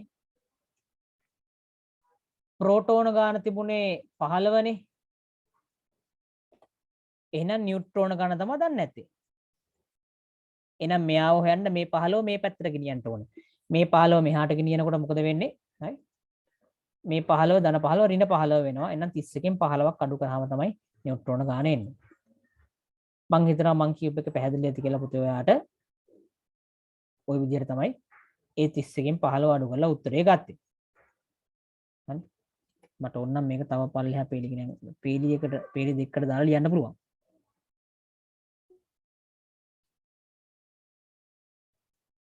නියුට්‍රෝන ගාන 16යි. right x හා y එකතු වී සාදන මූලද්‍රව්‍ය සතු හරි මේ සංයෝගයේ සතු ලක්ෂණයක් දක්වන්න කියලා කියනවා. මොකද z හා y z උයි y එකතු වෙලා හදන එක්කනා ගැන තමයි අහන්නේ. මුලින්ම බලමු z කියන්නේ කවුද කියලා. හරි z කියන්නේ කවුද කියලා බලමු. z මෙතන ගන්න බෑනේ අපි අර z අර කලින් ප්‍රශ්නේ right z කියන්නේ 11 වෙනි රින් එකන සෝඩියම් y කියලා කියන්නේ 17 වෙනි රින් එකන ක්ලෝරින් සෝඩියමයි ක්ලෝරිනුයි එකතු මෙන්න මේ 11 සහ මෙතන 17 කියන එකෙන් මේ දෙන්නම අඳුර ගන්න. සෝඩියම් සහ ක්ලෝරයිඩ් එකතු වෙලා හදන සංයෝගයේ සෝඩියම් ක්ලෝරයිඩ්. එහෙනම් එයාගේ සංයෝගයේ ලක්ෂණයක්. එයා ඇවිල්ලා අයනික සංයෝගයක් right අයන වලින් සමන්විතයි. උයන් නෙවෙයි අයන අයන වලින් සමන්විතයි. අයන තියෙනවා තව ඕනනම් විද්‍යුතය සම්නයනය කරයි sorry සංයෝගයනේ අහන්නේ අයන තියෙනවා මේ ජලීය ද්‍රාවණය කියලා දාන්න හොඳයි ජලීය ද්‍රාවණය කියලා දැම්මත් කමන්නේ අයන වලට නේ. ඒක ජලීය ද්‍රාවණය තමයි අයන තියෙන්නේ. ජලීය නැත්තම් අපි නිකන් අයන කියත් කමන්නේ right. එතකොට විද්‍යුත් බන්ධන වලින් නේද? ආයනික බන්ධන ඇත. ආයනික බන්ධන ඇත. ඔය වගේ දෙයක් එහා සමාන. අයනික කියන දේ කියවන විදිහේ උත්තරයක් තිබුණා නම් හරි. හරි. කයිනේ අහන්නේ. ඉහත මූලද්‍රව්‍ය අතරින් ජලයට දැමූ විට ජලය මත පාවෙමින් ජලය සමග ඉතා ශීඝ්‍රයෙන් ප්‍රතික්‍රියා කරන මූලද්‍රව්‍යයේ සංකේතය මොකක්ද කියලා අහනවා. එතකොට මෙන්න මේ සෙට් එකෙන් තමයි අහන්නේ ඔය. හරි. මේ සෙට් එකේ අතරින් වතුරට දැම්මහම ඔය කියන જાතියේ වැඩක් වෙන්නේ නම් සෝඩියම් විතරයි. හරි. මූලද්‍රව්‍ය සංකේතය සෝඩියම්නේ. සෝඩියම් කියලා කියන්නේ මෙතන Z. හරි. මෙතන සෝඩියම්ට අයිති සංකේතය තමයි මොකද්ද? Z. හරි. මෙතන Z තමයි සෝඩියම්ට අදාළ සංකේතේ. හරි. Z කියලා ලිව්වනම් හරි. හරි. හරි. Z කියලා ලිව්වනම් හරි. හරි. මම හිතනවා ඒකත් පැහැදිලි ඇති කියලා. හරි. අපි යන් ඒකෙම ඊගාව කොටසට. නේ? C කොටසට. හරි. ඒකෙම C කොටසට යමු අපි. මම මේක එකවරම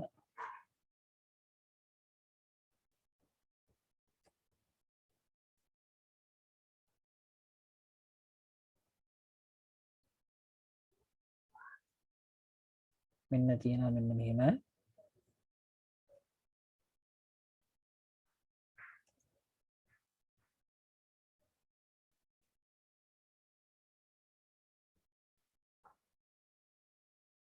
මේක විතරක් මම ගන්නම් මෙතනට.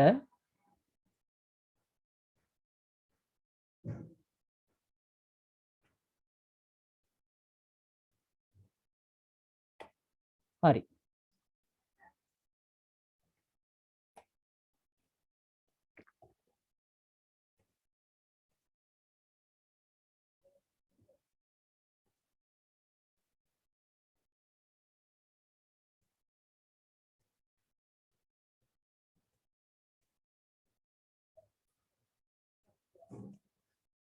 ජලය H2O ග්‍රෑම් 90ක් යූරියා ග්‍රෑම් 120ක් එක දිය කරලා ද්‍රාවණයක් හදනවා. ඒකේ යූරියා වල මවුල භාගය අහනවා. හරි. මවුල භාගය හොයන්න නම් ඔයා මවුල ගාන දැනගෙන ඉන්න වෙනවා. දෙන්නගෙම මවුල ගණන් දැනගෙන හිටියනම් මවුල භාගය හොයන්න පුළුවන්. කිසි කීස් එකක් නැහැ. දැන් දෙන්නාගේම මවුල ගණන් හොයන්න නම් ඔයා මෙයාලගේ සාපේක්ෂ අනුක ස්කන්ධ දැනගෙන ඉන්න වෙනවා. හරි. හරි. මම මේක දාගන්නම් මෙතනට මේ ගාන හදන්න ඕන නිසා. හරි. මෙන්න මේ ගානට මම මෙන්න මෙතනින් ප්‍රවේශයක් ගන්න මේ කටුවට කොලෙන්. මුලින්ම මෙන්න මේ H2O වල සහ යූරියා වල මෞලික ස්කන්ධ හොයාගෙන ඉන්න වෙනවා. හරි. මම නියම් මෙතනින් දාන්නම්. H2O වල මෞලික ස්කන්ධ එහෙම නැත්නම් සාපේක්ෂ අනුක ස්කන්ධය හොයන්න කියලා දාන්න පුළුවන් right. සාපේක්ෂ අනුක ස්කන්ධය හොයාගන්න වෙනවා.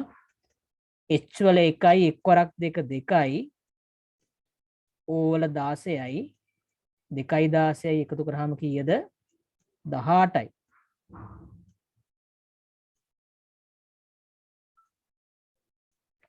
GMOL ඍණ එක. හරි. ඊගාවට H2O වල විතරක් මදි මේ යූරියාගෙත් හොයාගන්න වෙනවා. හරි. මම එතනක් දාන්නම් යූරියාගේ ලස්සන නමන්නේ ගෑන් ළමයෙකුට යූරියා. හරි. යූරියාගේ සාපේක්ෂ අනුක ස්කන්ධය ඔයාට ඒක ගණන් හදවුවා මේ බලන්න කියලා C ඒවා CONH2 twice නේ. කාබන් කියන්නේ 12යි.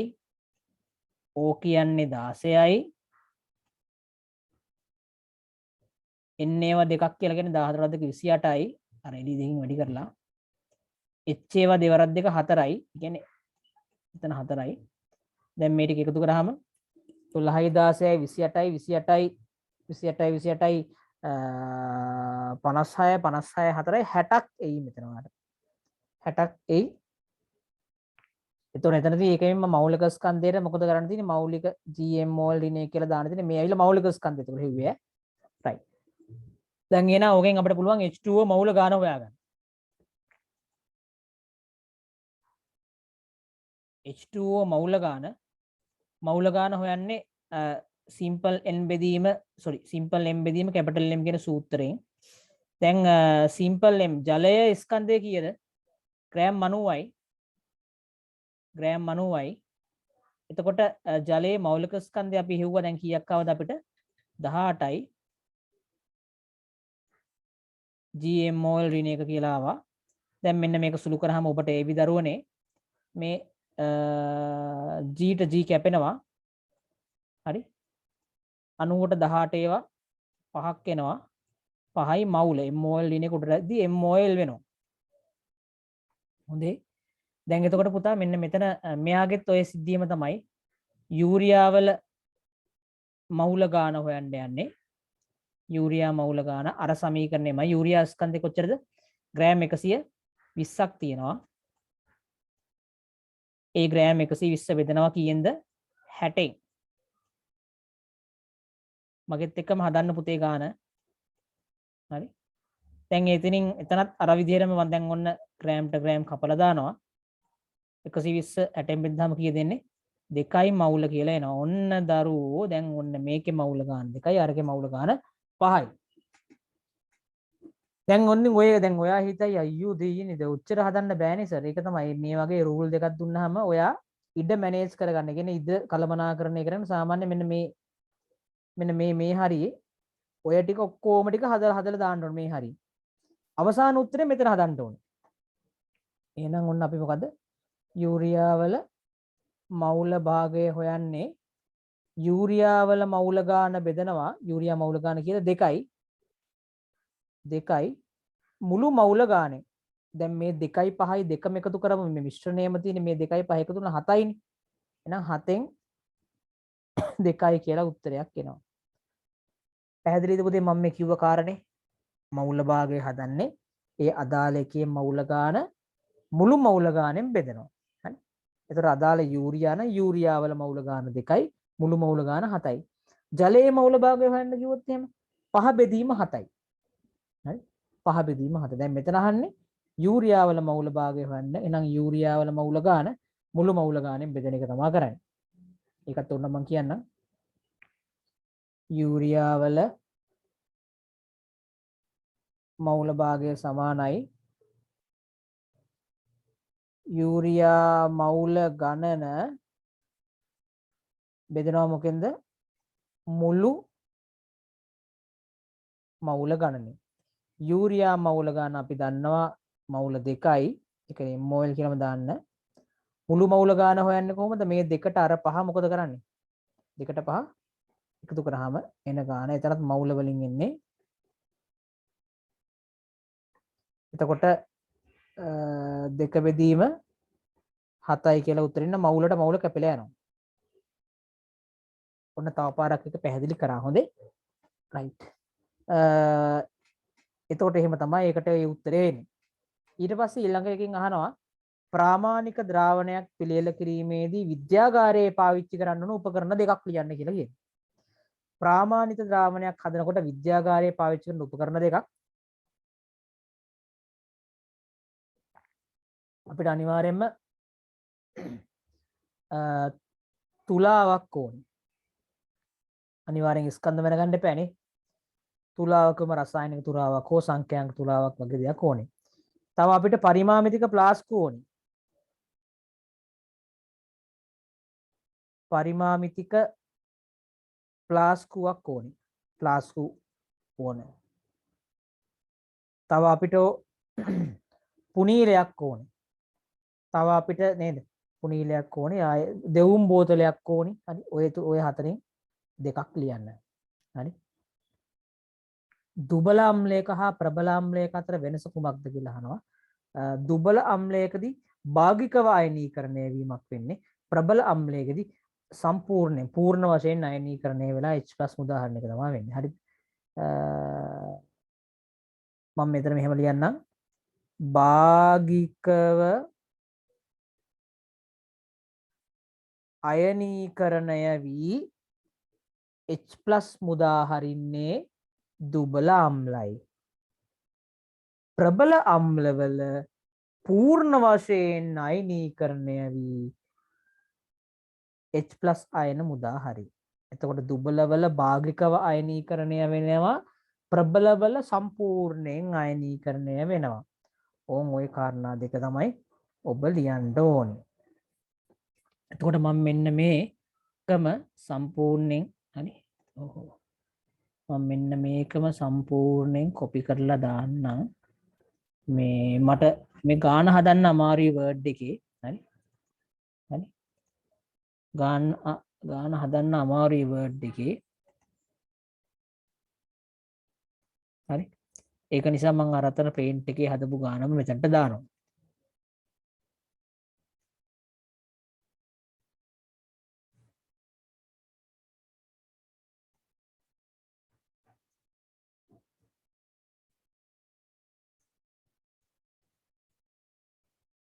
හරි.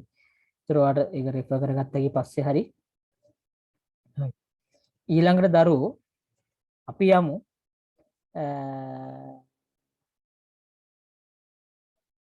ඒකේ D කොටසේ මෙතන අහනවා මේ ජලීය සෝඩියම් හයිඩ්‍රොක්සයිඩුයි තනුක HCl උයි අතර තියෙන ප්‍රතික්‍රියාව ලියන්න කියලා.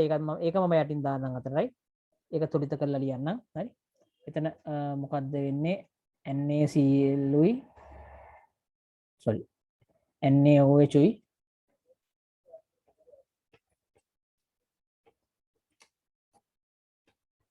HCl උයි අතර ප්‍රතික්‍රියාව තමයි අහන්නේ.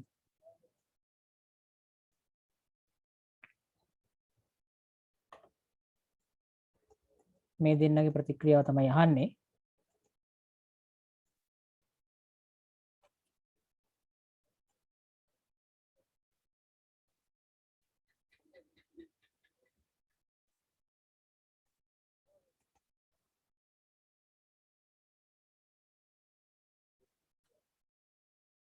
එතකොට හැදෙනවා NaCl හැදෙනවා. ඊළඟට H2O හැදෙනවා.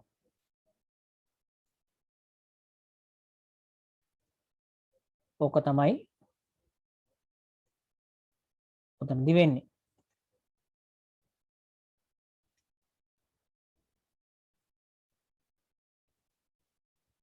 මෙතන ජලයේදී ඒ කියන්නේ ජලය ලික්විඩ් වලින් වෙන්නේ, ලික්විඩ් ෆෝම් එක තියෙන්නේ. තුලිත ප්‍රතික්‍රියාව ලියන්න කියන්නේ මේක ඇතුලිතයි තමයි. මේක 아무තින් තුලිත කරන්න දෙයක් නැහැ. හරි. මේ ප්‍රතික්‍රියාව ඔබ ලියුණා නම් හරි. හරි. මේක ලියුණා නම් හරි දරුවෝ. හරි. ওই විදිහට මෙන්න මේ ප්‍රශ්නෙත් අපි ඉවර කරා. අපි ඊළඟට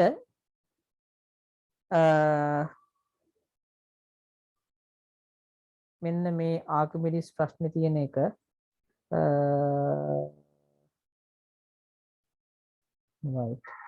මම පොඩ්ඩක් පොඩි බහුවර්ණ ටිකක් කරන්නම් කියලා බැලුවේ රයිට්. ඊළඟට බහුවර්ණ ටිකකින් මම තෝරාගත්ත ප්‍රශ්න ටිකක් මම දෙන්නම්. තෝරාගත්ත ප්‍රශ්න ටිකක් අමාරුයි කියලා හිතන කට්ටිය අමාරු වැටෙන දේවල් ටිකක්. හරි. කිඩින්ම තියරිය අහලා තියෙන ඒවා දාන්න පැත්තකින් තියලා. මෙන්න මේක. හරි. පස්වෙනි ප්‍රශ්නේ. මෙන්න පස්වෙනි ප්‍රශ්නේ මම මෙන්න මෙතනට ගන්නවා පස්වෙනි ප්‍රශ්නේ.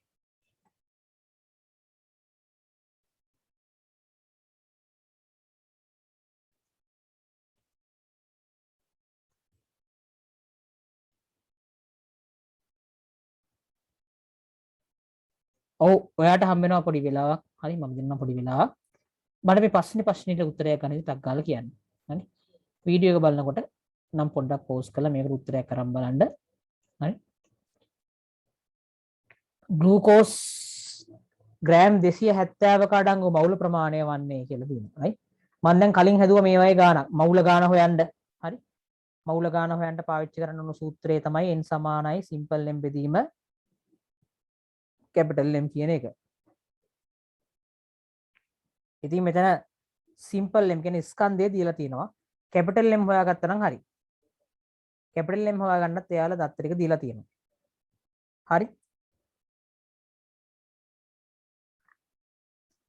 දැන් එතකොට කැපිටල් M හොයමු C6යි S12යි O6යි C6යි S12යි O6යි එහෙනම් මෙයාලගේ ඉලක්කම් ටික 12 C කියන්නේ 12යි C6ක් නේ එහෙනම් 12 ඒවා කීයක්ද 6ක් එකතු කිරීම H12යි කියලා කියන්නේ 1 වරක් 12 1 වරක් 12 කියලා දන්නවනේ කොහොමද O6 කියලා කියන්නේ 16 වරක් 6 ඕවල 16යිනේ දැන් මේ දෙක එකතු සුළු කරන්න 12 වරක් 6 72යි ධන 12යි 16 වරක් 6 මං හිතන්නේ 96ක්ද මන්ද එනවා. දැන් මේක සුළු කරාම ඔබට 180ක් එන්න ඕනේ. ඒ කියන්නේ මේකට අපිට අර GMOL ඍණ එක ඒකකේ දාගන්න පුළුවන්. ඒ කියන්නේ මවුලයට ග්‍රෑම් ඇවිල්ලා 180 මේ තමයි කැපිටල් M. දැන් එහෙනම් මේකට ආදේශ කරන්නටයි තියෙන්නේ. සිම්පල් M ඇවිල්ලා 270යි 270යි ග්‍රෑම්. ඒක බෙදන්න ඕනේ 180යි GMOL ඍණ එකෙන්. දැන් ඔබට පැහැදිලිව පේනවා මේ ග්‍රෑම්ට මේ ග්‍රෑම් කැපිලා යනවා. මේ බිඳුව පැහැදිලිව කැපිලා යනවා. දැන් ඉතින් මේක සුළු කර ගැනීමේ රාජකාරිය ඔබට බාරයි 27 බෙදීම 18 කොහොමද කැපෙන්නේ මේක අපිට 9න් කපන්න පුළුවන් නේ 9න් 18ට 9 ඒවා 2යි 24ට 9 ඒවා 3යි මං හිතන්නේ 3 බෙදීම 2යි කියලා කියන්නේ කීයද පුතේ 1.5 1.5යි මවුල කියලා එනවා 1.5යි මවුල කියලා එනවා පැහැදිලි නේද පුතේ ගාන හදපු විදිය 1.5යි මවුල කියලා එනවා ඔන්න උත්තරේ මේක රයිට් හරි ඒක අවුලක් නෑ එතකොට මං හිතන්නේ ගොඩක් කටට මවුල ප්‍රශ්න ගැටලුවක් නිසා මම ඔයක ගත්තේ රයිට් ඊළඟට මට මෙන්න මේ 8 වෙනි එක විමර්ශනශීලී ප්‍රශ්නයක් 8 වෙනි ප්‍රශ්නේ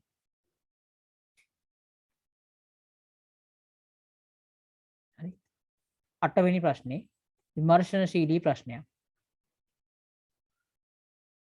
හරි විමර්ශනයක් කරන්න තියෙන්නේ මේ විමර්ශන නම් තියෙන ඕන තරම් නේද විමර්ශන හරි සිරස මේ විමර්ශන හරි A හා B නම් ද්‍රාවණ දෙකක් ඇත මම ඒක චුට්ටක් කියන විදිහෙන් නිකන් පොඩි නිකන් තොප්පියක් වගේ තමයි පාත් වෙන්නේ බලමු මෙන්න තියෙනවා දරුවෝ ද්‍රාවණ දෙකක් පුළුවන් නම් මට කලින් හදන්න මට කලින් උත්තරේ තෝරලා තියන්න කනා නෙමෙයි හිතලා මතලා හොඳට උත්තරේ තෝරලා තියන්න කනා තෝරන්න එපා කවුරු හරි මේක A කියලා ගමු අපි මේක B කියලා ගමු අපි මෙන්න A මෙන්න B okay Aට දානවා නිල් ලිට්මස්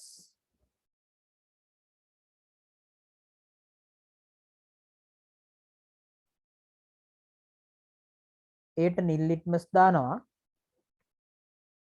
Bට රතු ලිට්මස් දානවා ඕකේ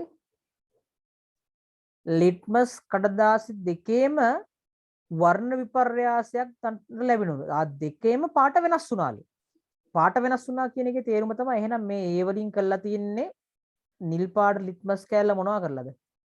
පාට වෙනස් කරනවා නම් අනිවාර්යෙන් නිල් පාට ලිට්මස් කෑල්ල රතු වෙන්න එපාය. මේකෙත් පාට වෙනස් වුණා කියන්නේ ඒකේ තේරුම මොකද්ද? රතු පාට ලිට්මස් එක නම් මොකද වෙන්න ඕන? නිල් පාට වෙන්න එපාය. වර්ණ විපර්යාසයක් වුණා නම් මේක නිල් පාට වෙලා.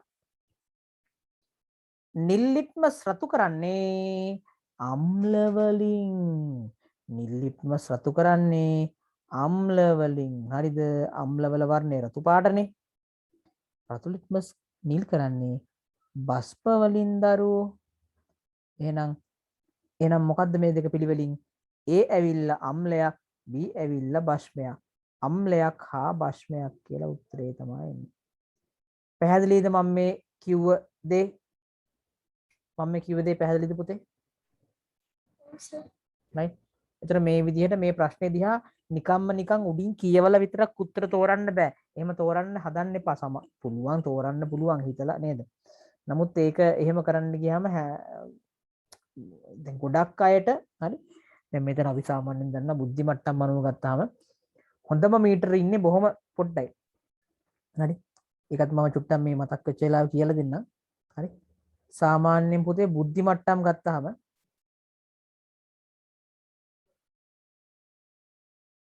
හරි බුද්ධි මට්ටම් ව්‍යාප්තියත් මෙන්න මෙහෙම ප්‍රමත වක්‍රයක් වගේ තියෙන. ප්‍රමත වක්‍රයක් කියලා කියන්නේ මෙන්න මෙහෙම. හරි. මෙහෙම තමයි තියෙන බුද්ධි මට්ටම් ව්‍යාප්තිය. ඒ කියන්නේ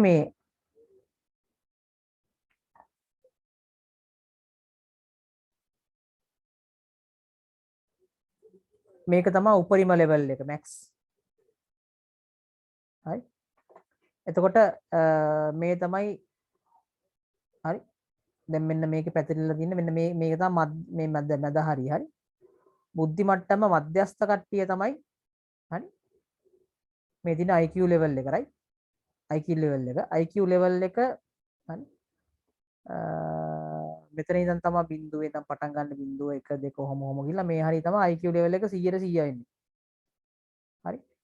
IQ level එක 50 තමයි මෙතන තියෙන්නේ. ඒතර මෙතන තියෙන්නේ ගණන. ගණන අර සංඛ්‍යාතය කියලා අපි කියන්නේ ගණන හයි. ඒතර සාමාන්‍යයෙන් IQ level එක 100. කියන්නේ මේ උපරිම ඉහළම IQ level එක තියෙන මේ හරිය වගේ කට්ටියනේ. මේ හරියේ කට්ටිය මේ බලන්න. ඒ හරියේ කට්ටිය ඉන්නේ බොහොම ටික දෙනා ඉන්නේ. අපි තුමු මෙතන ඇවිල්ලා 20ක් විතර. හරි. හරි. එතකොට IQ level එක අතරමැදි කට්ටිය කොච්චර ඉන්නවද? මෙන්න මේ ප්‍රමාණයේ IQ level එක අතරමැදි කට්ටිය මෙන්න මෙච්චරක් ඉන්නවා. දැන් මමත් ඇවිල්ලා අතරමැදි එක්කෙනෙක්. හරි. කියලා මම හිතාගෙන ඉන්නවා. හරි. අපි දන්නේ නැහැ. ඒ කියන්නේ IQ level එක ඉහළම කට්ටිය තමයි අර අපි කියන්නේ හොඳම මීටර පාඩම් කරන්න ඕනේ නැහැ. කෙලින්ම මතකයි. ඔක්කොම මතකයි. පාඩම් කරන්න ඕනේ නැහැ. අර උපතින්ම බුද්ධිය ගෙනාවු කට්ටිය ඉන්නේ හරි. එයාලා තමයි උපරිම ලෙවල් එකේ ඉන්නේ. අතරමැද කට්ටිය තමයි ගොඩක් ඉන්නේ. හරි. සහ IQ level එක අඩුම කට්ටිය තමයි ඒත් එයාලත් ඉන්නේ චුට්ටයි. එතකොට දැන් මෙන්න මෙහෙම ගත්තාම මම මේ කිව්ව දේවල් හරි මේක ගාන එකපාරම කියවපු ගමන්ම හදන්න පුළුවන් මෙන්න මේ level එකේ කට්ටියට. IQ level එක උඩරිම තියෙන කට්ටියට මේක ලේසියෙන්ම ගාන කියවනකොටම ටක් ගාලා උත්තරේ පේනවා. මේ මැද ඉන්න කට්ටියට ටිකක් වෙලා ගාන කියෙව්වා කියලා නේද? ගාන කියෙව්වහම ඒ වෙලාව යන එක විතරයි එන්නේ යාට. හරි. ගාන කියවන ගමන් රූපයක් ඇඳලා මේක නිරවුල් කරගත්තට පස්සේ පට ගාලා හදන්න පුළුවන්. අන් ඒ වගේ අපි දැනගන්න ඕනේ අපිට ඌමනා වෙන්නේ අපේ අරමුණ තමයි විභාගය නේද? විභාගයට ඒ සාමාර්ථයක් ගන්න ඕනේනේ. හරි. නැත්නම් මෙච්චර මේ අවුරුදු ගානක් ඉගෙනගෙන වැඩක් නැහැනේ. ඒතර අපි අනිවාර්යයෙන්ම ඒවට අවශ්‍ය කරන පිළිවෙල් වල නේද? පිළිවෙලට ලියන එක, ගාන කියවන ගමන් රූපයක් ඇඳගන්න එක, ඒවා වගේ දේවල් කරන්න ඕනේ. හරි. ඊළඟට මම තව එකකට යනවා.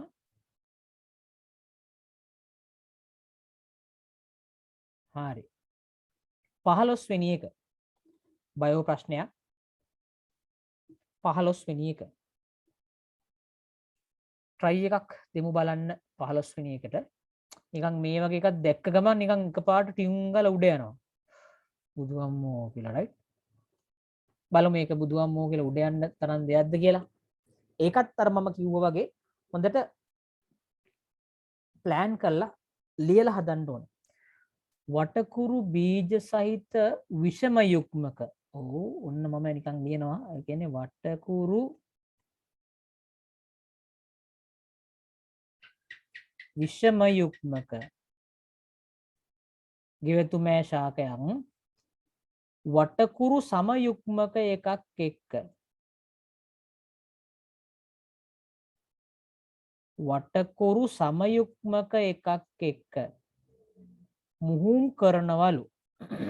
ඕකේ. මෙහිදී F එක පරම්පරාවේ ප්‍රවේණි දර්ශය තමයි යහන්නේ. හරි.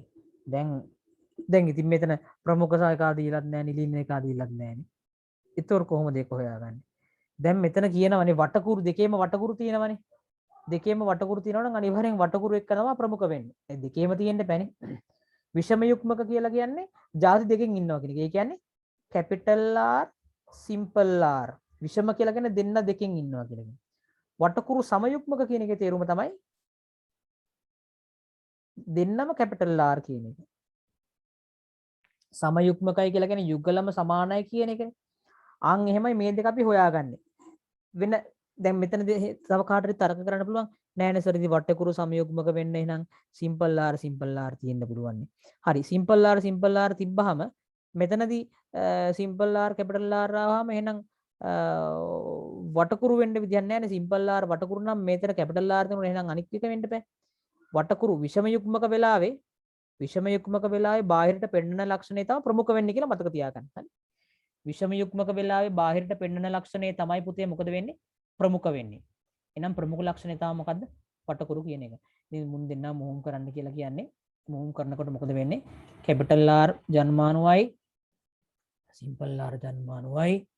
හරිද? මෙතන capital R ජන්මානුව සහ capital R ජන්මානුවම දෙකක් තියෙනවා. දැන් මුන් දෙන්නගේ යුගල් වීම වෙන්නේ මෙයා මෙයත් එක්ක සෙට් වෙනවා. capital R මෙයා මෙයත් එක්ක සෙට් වෙනවා. again capital R මෙයා මෙයත් එක්ක සම්බන්ධ වෙනවා. capital R simple R මෙයා මෙයත් එක්ක සම්බන්ධ වුණාමත් capital R simple R තමයි වෙන්නේ. ඔය විදියට එහෙනම් capital R ඒවා දෙන්නයි, capital R simple R ඒවා දෙන්නයි, දෙකට දෙකයි එහෙනම් එකට එකයි ඉන්නේ. එහෙනම් මොකක්ද දෙන්නේ? capital R කට්ටියයි capital R simple R කට්ටියමයි තමයි හැදෙන්නේ. හරි. එහෙනම් උත්තරේ මොකක්ද? අංක 1 කියලා පේනවා ඔබට. හරි. 1 කියලා පේනවා. ඉතින් මෙන්න මේක ටිකක් එකපාරම කියවනකොට අපිට කිසිම දත්තයක් නැහැ අයියෝ කියලා හිතෙනවා. නමුත් අර අපි දැනගන්න ඕන දත්ත ටික මේකෙන් උලුප්පල ගන්න ඉස්සරහට. හරි.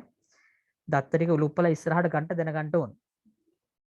ඒක තමයි අපි කරන්න ඕන. රයිට්. ඊගාවට මේකෙම මම තව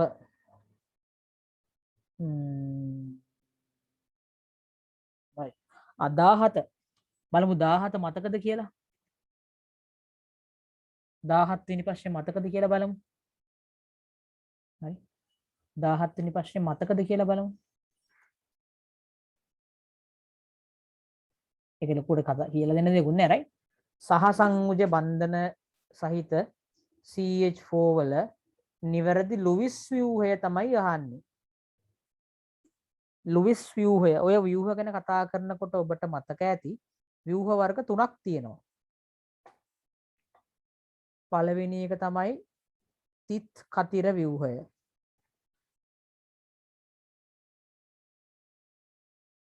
ඊගාව එක තමයි නිකම්ම නිකන් තිත් ව්‍යුහය. ඊගාව එක තමයි කෙලින්ම ලුයිස් ව්‍යුහය. තිත් කතර කිව්වහම තිතුයි කතරයි දෙකම තියෙනවා. මේක තිත් කතර ව්‍යුහය. එහෙනම් මෙයා වෙන්න බෑ. තිත් ව්‍යුහය කියලා කිව්වහම මේ තිත් විතරයි තියෙන්නේ. ඉතින් මෙතන ලුයිස් ව්‍යුහයනේ අහන්නේ. තිත් විතරක් තියෙන මෙයා වෙන්නත් බෑ එහෙනම්. මෙතන නම් මේක බන්ධනයක් පේන්නේ නැහැ මෙතන නේ. මෙතන බැඳිලා මොකුත් නැහැ මේ වෙන වෙනම ඉන්න කට්ටිය. හරි.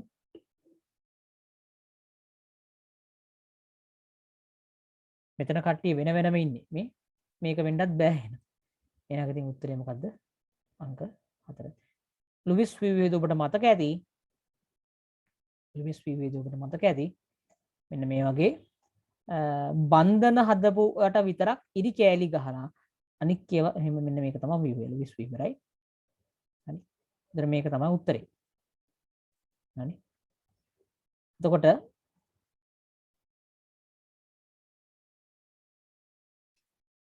මම තව මේකෙන් මම තෝරගන්න ඕන ප්‍රශ්නයක් මෙන්න මේක. මේක අපි දැන් මේ ඊයේ පෙරේද කරපු පාඩම. තාමත් කරමින් ඉන්න පාඩම. හරි. තාමත් කරමින් ඉන්න. නමුත් මේ කොටස අපි කරලා ඉවරයි. හරි. වීඩියෝ එක බලන කට්ටිය නම් මතකට මේක නතර කරලා බලන්න. ඔයත් පොඩි වෙලාවක් දෙන්නම්. විනාඩි 5ක් විතර මේකට උත්තරේ තෝරලා මට කියන්න ඕන. හරි. පොඩි වෙලාවක් දෙන්න පුතේ උත්තරේ තෝරලා කියන්න බලන්න මට. ඔව්. එතකොට මෙන්න මේකේ පහත රූප වලින් දැක්වෙන විද්‍යුත් රසායනික කෝෂ. ඒ කියන්නේ මෙතන මේ බැටරි විද්‍යුත් රසායනික කෝෂ මේක කෝෂයක් විදිහට ක්‍රියා කරන අවස්ථා ටික තමයි දීලා තියෙන්නේ. එතකොට හැම එකේම තනුක සල්ෆියුරික් තමයි දාලා තියෙන්නේ. ඕකේ. නිවැරදි ප්‍රකාශය තෝරන්න. හරි. පොඩ්ඩක් ඕක බලන්න කලින් මෙන්න මේක මතක තියාගන්න. කෝෂයකදී හෝ වේවා කොහොම හරි හෝ වේවා මේකට සක්‍රියතා ශ්‍රේණිය ඕන වෙනවා. කිසියම් ලෝහ වර්ග දෙකක් ඔහොම තියෙනකොට හරි මුලින්ම ද්‍රාවණගත වෙන්නේ සක්‍රියතාවය වැඩිම එක්කන. හරි මුලින්ම නාන්ට බහින්නේ හරි වැඩකාරයෝ ටික. එහෙනම් සක්‍රියතා ශ්‍රේණිය මතක් වෙන්න ඕන ටක් ගාලා පොඩි සෝමයේ නේද මතකද ඔක? පොඩි සෝමයේ කෑල්ල ඇලුමිනියම් සිංක් එකට අයන් හරි ටින් ලේඩ් ඊට පස්සේ හයිඩ්‍රජන් ඊට පස්සේ තාම්බ රසදිය සිල්වර් ප්ලැටිනම් රත්තරන් ඔහොම එන්නේ රයිට් හරි. දැන් අපේ මම අවස්ථා ටික ඔක්කොම ගන්නම්. සිංක් සහ කොපර් ඉන්නකොට කවුද දිය වෙන්නේ? දිය වෙන එක්කන උඩින් ඉන්න එක්කන දිය වෙන්නේ. එහෙනම් මේ සිංක් තමයි දිය වෙන්නේ. හරි. මෙයා තමයි දිය වෙන්නේ. මම දිය වෙන එක්කන රතු පාටින් මාක් කරන් යන්න. ලෙඩ් සහ යකඩ ඉන්නකොට උඩින් ඉන්නේ යකඩ. මෙයා තමයි දිය වෙන්නේ. සිංක් සහ ඇලුමිනියම් ඉන්නකොට කො මේ සිංක් සහ ඇලුමිනියම් ඉන්නකොට ඇලුමිනියම් තමයි දිය වෙන්නේ. ඕකේ. ටින් සහ යකඩ ඉන්නකොට යකඩ තමයි දිය වෙන්නේ.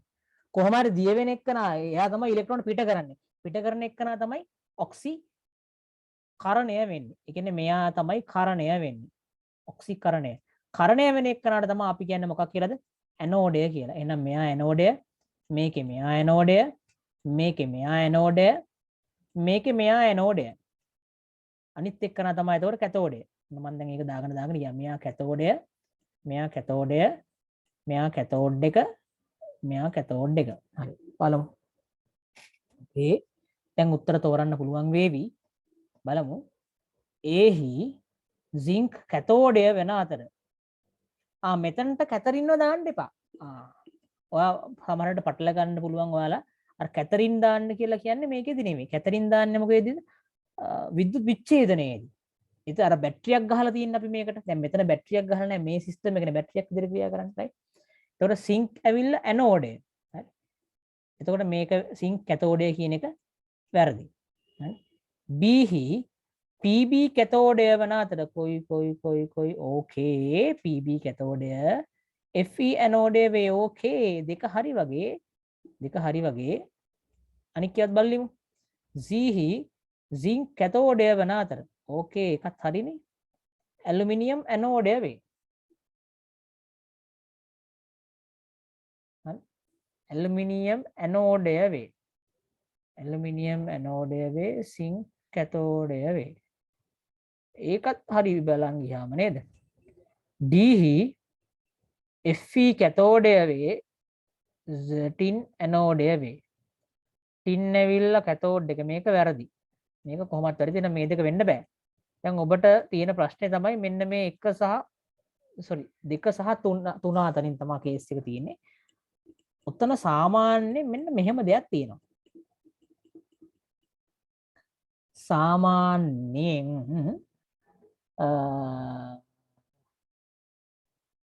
PB සහ FE එක අවුලක් නැහැ. සිංක් සහ ඇලුමිනියම්. හරි. මෙතන හොඳම උත්තරේ. මෙතන ඇලුමිනියම් තමයි උඩින් ඉන්නේ. එයා තමයි ඇනෝඩය. ඇලුමිනියම් ඇනෝඩය වේ සිංක් කැතෝඩය වන අතර කමන්නේ තියරිටිකලි දෙකටම හරි. දෙක තමයි හොඳටම හොඳ. තුනත් හරි තියරිටිකලි හරි. නමුත් ඔතන මෙහෙම කේස් එකක් තියෙන ඇලුමිනියම් සාමාන්‍යයෙන් ඔය විද්‍යුත් රසායනික කෝෂවල. කියන්නේ දිය වෙන්න යන්නේ නැහැ. ඇලුමිනියම් සාමාන්‍යයෙන් එහෙම මේ ඔක්සයිඩ් එකක් තියෙන නිසා එයා දිය වෙන්න බලන්නේ නැහැ. එන්නේ එතන ප්‍රැක්ටිකලි පොඩි අවුලක් තියෙනවා. ඒ කියන්නේ වඩාත් ගැලපෙන උත්තරේ අංක 2. නමුත් 3 දුන්නත් හරියක් දාන්න පුළුවන්. right? වඩාත්ම ගැලපෙන උත්තරේ අංක 2 කියලායි මම යෝජනා කරන්නේ. right? ඊට පස්සේ ඒක හරි. මේ පරිපතේ හදමු ටස් ගාලා 27 වෙනි ප්‍රශ්නේ. පරිපතෙත් ඔහොම ටක් ගාලා හදමු අපි. හරි.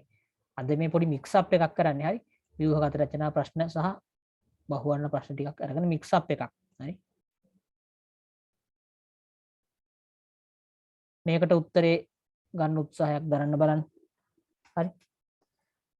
පරිපතේ A හා B අතර කියන්නේ මේ A සහ B අතර දැනට ප්‍රතිරෝධක කීයක් තියෙනවද දෙයියනේ? දැන්ට 1යි 2යි 3යි 4යි 5ක් ගහලා තියෙන්නේ. ප්‍රතිරෝධක ඇරි 5ක් ගානේ. මේ 5 වෙනුවටම දාන්න පුළුවන් තනි එකාව හොයාගත්තා නම් ලේසියිනේ. හරි. තනි එකාව තිබ්බනම් ලේසියෙන් දාගත්ත හැකි. ඉන්සර්ට් කරගත්ත හැකි. හරි. දැන් කොහොමද මෙයාගේ සමතේ හොයන්නේ? බහුවර්ණවලදී සමක ප්‍රතිරෝධය හොයනකොට මම ඔබට පොඩි ක්‍රමයක් කියලා දීලා තියෙනවා. සමාන්තරගතව ඉන්නකොට එක සමානම කට්ටිය හරි අපි තුමු දැන් උදාහරණයක් මෙම 4 4 කියලා හිතමුකෝ. හරි. එක සමානම දෙන්නෙක් සමාන්තරගතව ඉන්නකොට ඒ දෙන්නගේ සමග හොයන්න කියලා මම කියලා දුන්නා කෙටි ක්‍රමයක්. එක්කෙනෙක්ගේ අගය ප්‍රතිරෝධක ගානෙන් දෙකක් තියෙනවනේ බෙදන්න තියෙනවා. right? එහෙනම් 4 2කින් බෙද්දාම කීයද? 2යි. එහෙනම් මෙන්න මේ දෙන්න වෙනුවටම ගහන්න පුළුවන් තනි එකේ අගය තමයි 2. මේ දෙන්න වෙනුවටම දෙකක් ගැහුවනම් ලේසි. හරි. එහෙනම් මෙතන කීයද ගහන්න පුළුවන් මේ දෙන්න වෙනුවටම? එකක අගය 2යි. ඒ දෙක දෙකෙන් බෙදනවා. එහෙනම් එතන කීයද එන්නේ? 1යි ඕම්. එතකොට මේ 2යි මේ 1යි ශ්‍රේණිගතනේ. මේ 2යි මේ 1යි එක පෙළට ඉන්නේ. ශ්‍රේණිගත නම් ඉතින් කිසි කේස් එකක් නැහැ. එකතු කරන්නනේ තියෙන්නේ. 2යි 1යි එකතු කරාම කීයද පුතේ? 3යි. 15ක් තියෙන්නේ 3ක එකක්නේ. 15ක් තියෙන්නේ 3ක එකක්. දැන් මේකේ පේන්නේ අපිට මේ 3යි සමාන්තරගත වගේ. 3යි සමාන්තරගත නම් ඒකේ තනි එක්කන හොයන්න මොකද කරන්නේ? එකක අගය ප්‍රතිරෝධක ගානෙන් බෙදනවා. 3 බෙදීම 2 උත්තරේ 1.5යි කියලා එනවා. ඔය මෙන්න මේ කෙටි ක්‍රමේ බහුවර්ණ වලට විතරක් පාවිච්චි කරන්න මේ ක්‍රමය. එතකොට උත්තරේ 1.5 එන්නේ. රචනා ප්‍රශ්න වලටම ඔහොම දාන්න එපා. ඒකදී අර සාමාන්‍ය 1.4 ධන 1.4 සමානයි එහෙම කියලා හදන්න ඕනේ. 4 සමානයි 1.8 කියලා සමීකරණය පාවිච්චි කරලා හදන්න ඕනේ. ඒක ඇවිල්ලා රචනා ප්‍රශ්න හදනකොට එහෙම කරන්න ඕනේ. බහුවර්ණ වල විතරක් මේ කෙටි ක්‍රමේ පාවිච්චි කරාට කමක් නැහැ. මම හිතනවා ඒක පැහැදිලි වෙන්නට ඇති කියලා. හරි. right. ඊට පස්සේ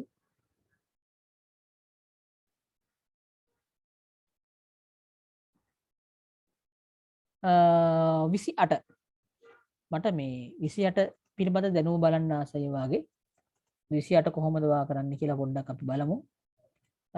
පොඩ්ඩක් අපි මේක පෝස් කරලා බලමු. හරි. මම දෙන්නම් පොඩි වෙලාවක්. හරි. දැන් මේකේ 30ක ප්‍රවේගයෙන් ඉහළට විසි කරන ලද බෝලයක්. ඒ කියන්නේ මෙන්න බෝලයක් තියෙනවා. මේ බෝලේ උඩට විසික් කරන්න උඩ පැත්තට විසික් කරන්නේ උඩ විසිට විසික් කරන්නට කොට එයාගේ ආරම්භක ප්‍රවේගය ඇවිල්ලා 30යි ms ඍණ එක. මේක තමයි v1 කියලා මම ගන්නම් කරයි. දැන් මෙන්න මේක උඩට විසි කරනකොට අපි දන්නවා උඩට යන ඉහළට ගමන් කරන ඕනම එකක් උඩට යන්න මොකද වෙන්නේ? ස්ලෝ වෙලා ගිහිල්ලා එක තැනකදී මොකද වෙන්නේ? නතර වෙනවා. ඒ නතර වෙනකල් එතන ඒක තමයි එතකොට එයා යන උපරිම උස. හරි. බෝලයක් උඩ දාලා බලන්නකො නේද? බෝලයක් උඩ දැම්මහම මේක එක්තරා තැනක නතර වෙනවා.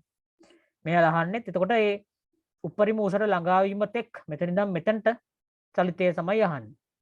දැන් එතකොට මෙතන ඉඳන් මෙතන දැන් මෙතනදී එහෙනම් මේ උඩම කෙළවරේදී එයාගේ ප්‍රවේගය බිඳුව වෙනවනේ.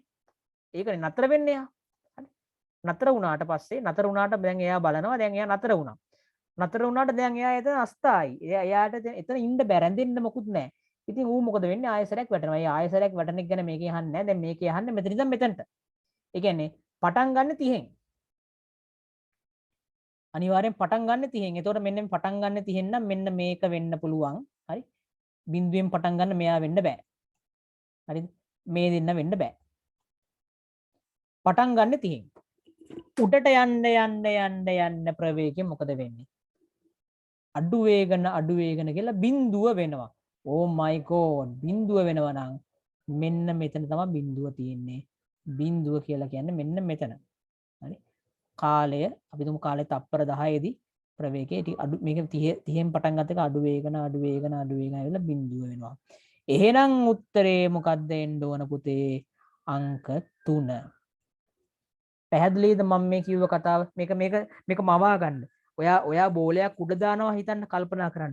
අඩේ මම බෝලයක් උඩ දැම්මහම ඒක උඩම තැනට ගියාම නතර වෙනව නේද? නතර වෙන්න හේතුව මොකද්ද? උඩට යන්න ප්‍රවේගයේ ටික මොකද වෙන්නේ? අඩු වේගන ගිහිල්ලා උඩ නතර වුණා කියලා කියන ප්‍රවේගයේ බිඳුව වෙනවා කියන එක. උඩ නතර වුණා කියලා කියන්නේ පුතේ ප්‍රවේගයේ බිඳුව වෙනවා කියන එක. මං කියන එක ඇහෙනව නේද පුතේ? හරි. එතකොට උඩට ගියා කියන්නේ බිඳුව වුණා කියන එක, නතර වුණා කියන එක තමයි උඩටම ගියේ. එහෙනම් උත්තරේ අංක 3 එන්නේ. දැක්කනේ දේවල් හරි. හොඳට කල්පනා කරන්න ඕන. හරි. ඊගාවට ඕකේ මට මෙන්න මේ 30 වෙනි එකටත් ටක් ගාලා උත්තරයක් හදලා දෙන්න ටක් ගාලා. ඔන්න මේ ෆිසික්ස් ගන්නට යම් මම මේ 30 වෙනි එක.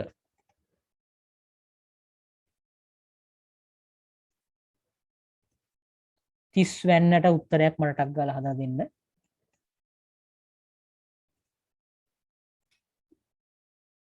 හරි. බලමු පුතා අපි මෙන්න මෙතන බලගූර්ණයේ ගානක් තියෙන. ඒ කියන්නේ මෙන්න මේ ලක්ෂය දෙපැත්තට හරි තියෙන ගූර්ණ සමාන කරා නම් වැඩේ කොට. හරි. එහෙනම් මේ පැත්ත මම මෙතන මැදින් සමාන ලකුණ දාගන්නම්. හරි. x කියන්නේ බලයේ x වතාවක් 0.4. හරි. සමාන වෙන්න ඕන. එහා පැත්තේ කෙලවරේ බලයේ තියෙන 2 දෙවතාවක් 0.5ට. දුර 0.5යිනේ. ඕකේ දැන් ඉතින් x තනි කරන්න තියෙන්නේ. x තමයි දෙවරක් 0.5 කියලා මම එහෙමම දාගන්න දෙවරක් 0.5 මේ 0.4 මෙහාට එද්දි බෙදීම 0.4 වෙනවා. හරි. බෙදීම 0.4 වෙනවා පුතේ. එහෙනම් ඔන්න x සමානයි මෙතන 0.5 බෙදනවා කියලා කියන්නේ 5 බෙදීම 4 වගේ තමයි 10ට 10 කැපිලා යනවනේ. 5 බෙදීම 4 2ට 2 ඒවා 1යි 4ට 2 ඒවා 2යි 5 බෙදීම 2 උත්තරේ 2.5 නිව්ටන් කියලා එනවා. ඔන්න උත්තරේ 2.5 නිව්ටන් කියලා එනවා පුතේ. එතකොට දැන් මෙන්න මෙතනදී මේක තමයි නිවැරදිම ක්‍රමේ. හරියට මේ බලගූර්ණ දෙක දෙපැත්තට හදාගෙන දෙපැත්තට සමාන කරගන්න. හරි. සමාන කරන් මේ ප්‍රකාශ ලිව්වට පස්සේ එතනින් එහාට දෙන්නේ සුළු කර ගැනීම. හරි. මෙතනින් මෙහාට නේද මේ බලය වතාවක් දුර සමාන වෙන්න ඕන බලය වතාවක් දුරට. ඕක තමයි මේක හදන ක්‍රමය. ඕක තමයි මේක හදන ක්‍රමය පුතේ. තේරුණාද දරුවෝ? මතක් වුණාද ආයසරයක්? හරි මේක දැන් අදින් හදලා දැන් මේක හරි දැන් මට පුළුවන් කියලා ඉන්න බෑ. මේක අනිවාර්යයෙන්ම නැවත හදන්න ඕන. හරිද? ආයෙ හදන්න. අද රැයට තව පාරක් හදන්න. දැන් මේ වීඩියෝ එක තව පාරක් බලන්න. මේ වීඩියෝ එක 3-4 වතාවක් බලන්න. හරි? මේ විදිහට 3-4 වතාවක් මේ වීඩියෝ එක බලනකොට මේක ඔබට මේක නේද? ඔය හුරු වෙනවා right? ඔයාලට මේක හුරුවක් වෙනවා. හුරු වුණාම තමයි මේක හරි. ඊට පස්සේ අපි පරිණාමයක එකක් කරමු. අපි 33 34 දෙකම කරමු. 35ත් පුළුවන්. 33 34 35. ප්‍රශ්න තුනම අපි එකවර කරමු. හරි. 33 34 35. මම මුලින්ම 33යි 34යි කරලා ඉන්නම්කෝ මම. හරි. 33යි 34යි කරලා ඉන්නම්. විදුලි බල මණ්ඩලය හෝ සේවාය සපයන ආයතනයට ඒ කියන්නේ එයාට අපිට ඕන වුණාම ගෙදර කරන්ට් එක කපන්න පාවිච්චි කරන්නේ මොකද්ද කියලා අහනවා. මම මොකක්ද කියලා දුන්නා. එයාලා අපි බිල නොගෙවා හිටම අපේ කරන්ට් එක කපලා යනවනේ. හරි. අපේ කරන්ට් එක කපලා යනකොට එයාලා මොකෙන්ද කරන්ට් එක කපන්නේ? ඒ ඇවිල්ලා අපේ ගේ අස්සට ඇවිල්ලා ගෙදර තියෙන මේකෙන් මුකුත් එහෙම කරලා යන්නේ නැහැ. එළියේ මීටරේ ගාව තියෙනවා. හරි. මීටරේ නෙවෙයි. මීටරේ ගාව තියෙනවා. පැන්නුම් ස්විච් එකද? නෑ. පැන්නුම් ස්විච් එක ගේ ඇතුලේ තියෙන්නේ. මෙන්න ස්විච් එක ඒකත් ගේ ඇතුලේ තියෙන්නේ. මීටරේට යටින් තියෙනවා අධිධාරා පරිපද විදිනේ කියලා එකක්. අර මීටරේට පහලින් තියෙන චූටි ස්විච් එකක් ටකස් ටකස් කරලා දාන්න. හරි. දැන් ඔයාලා ගාව තියෙන්නේ ගෙදර තියෙන්නේ අර මේ ප්ලාස්ටික් ආවරණයේ තියෙන මීටරයක් නම් ඒ ප්ලාස්ටික් ආවරණය ඇතුලේ මීටරේ තියෙනවා. ඒ මීටරේට පහලින් පොඩි ස්විච් එකක් තියෙනවා. ඒ ප්ලාස්ටික් ආවරණය මෙන්න මේ ස්විච් එක ගායින් පොඩි කවුළුවක් තියෙනවා. මේ කවුළුවෙන් අත දාලා මෙන්න මේ ස්විච් එක ඔන් ඕෆ් කරන්න පුළුවන්. ඊට පස්සේ මේ කවුළුව වහන්න පියනකුත් තියෙනවා. ඒ පියන වහලා ඒ පියනට මේ සීල් කරලා යන්නේ. සීල් කරන කෙනෙක් විශේෂ කම්බි జాතියක් තියෙන කම්බි జాතියෙන් ඔතලා සීල් කරලා යන්නේ. ඒතර මේ කම්බි జాතිය කපවුවොත් අපිට නේද? ඒක කරලා දාන්න පුළුවන් කැඩෙනවා. කඩවුවාට නේද? ඊළඟ දවසේ එයාලා ඇවිල්ලා බලද්දි ඒක අහුනහම එයාලා අපිට ලොකු දඩයක් ගහනවා. ඒ වගේ නඩුත් දානවා. රයිට්?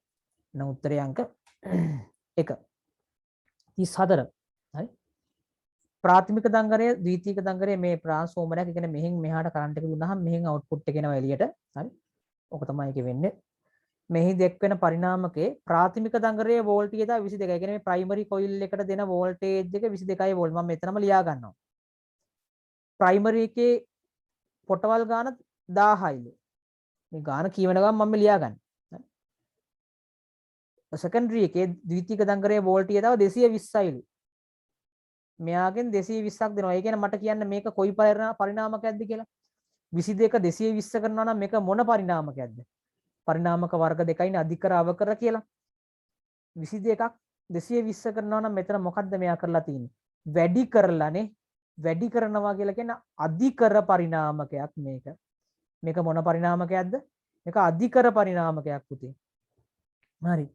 ඒකේ පොටවල් ගාන තමයි අහන්නේ. පොටවල් ගාන අපි n කියලා ගමුකෝ. හරි. එහෙනම් මේකේ අනුපාතයට අපි සූත්‍රය ලියනවා. එහෙනම් 22යි වෝල්ට් බෙදීම 1000 සමානයි 220යි වෝල්ට් බෙදීම n. දැන් මේ n උක්ත කරලා මේ n කියන්නේ මේ n කෙලින්ම මම ගෙනියනවා මේ පැත්තට.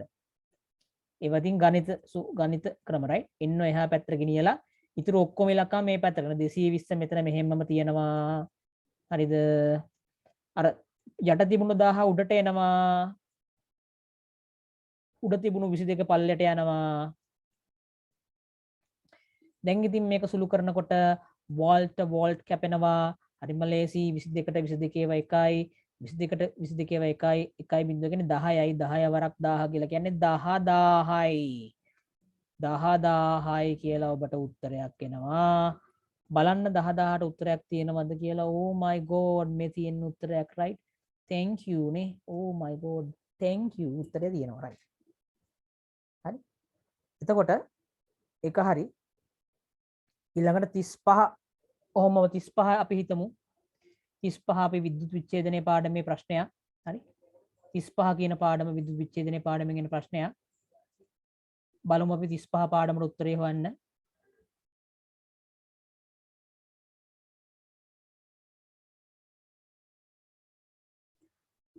විද්‍යුත් විච්ඡේදනයේදී ධන අයන කීපයක් තියෙනකොට හරි එක තමයි අහන්නේ. ධන අයන ගොඩක් අපි කතා කරානේ අර එන්නේ ධන ඉන්නකොට ඉන්නේ ධනයි h ධනයි හරි එකට ඉන්නකොට දෙන්නම දුවනවනේ ඍණ එක්කනා ගාවට ආන්නේ නංගියා මං එනවා ඔයා ගාවට කියලා දෙන්නම දුවනවා මෙයා ගාවට right දෙන්නම දුවනකොට හරි ඔක්සිහරණය වෙන්න වඩාත් නැඹුරු වන්නේ සක්‍රියතා ශ්‍රේණියේ පහලින් ඉන්න එක්කනාගේ පහලින් ඉන්න එක්කනාගේ කැටායනේලු ඔක්සිහරණය වෙන්න නැඹුරු වෙන්නේ. ඔව් ඒක හරි. පහලින් ඉන්න එක්කන තමයි මේ වැඩේ වෙන්නේ. එක හරි. බලමු අනිකයක් කියලා. එහෙනම් එන්නේ ධන සහ S ධන දිනනකොට එන්නේ ධන තමයි ඉලෙක්ට්‍රෝන වල ලබාගෙන ඔක්සිහරණය වෙන්නේ. වැරදි. H ධන තමයි වෙන්නේ. මේක වැරදි ප්‍රකාශය. කොපර් හා H+ තියෙනකොට H+ අයන වලට පහලින් ඇති කොපර් ඉලෙක්ට්‍රෝන ලබා නොගනී කියලා කියනවා. ලබා නොගනී නෙවෙයි ඌ තමයි ලබා ගන්න. පහලින් ඉන්න එකන තමයි ලබා ගන්නෙ. හරි.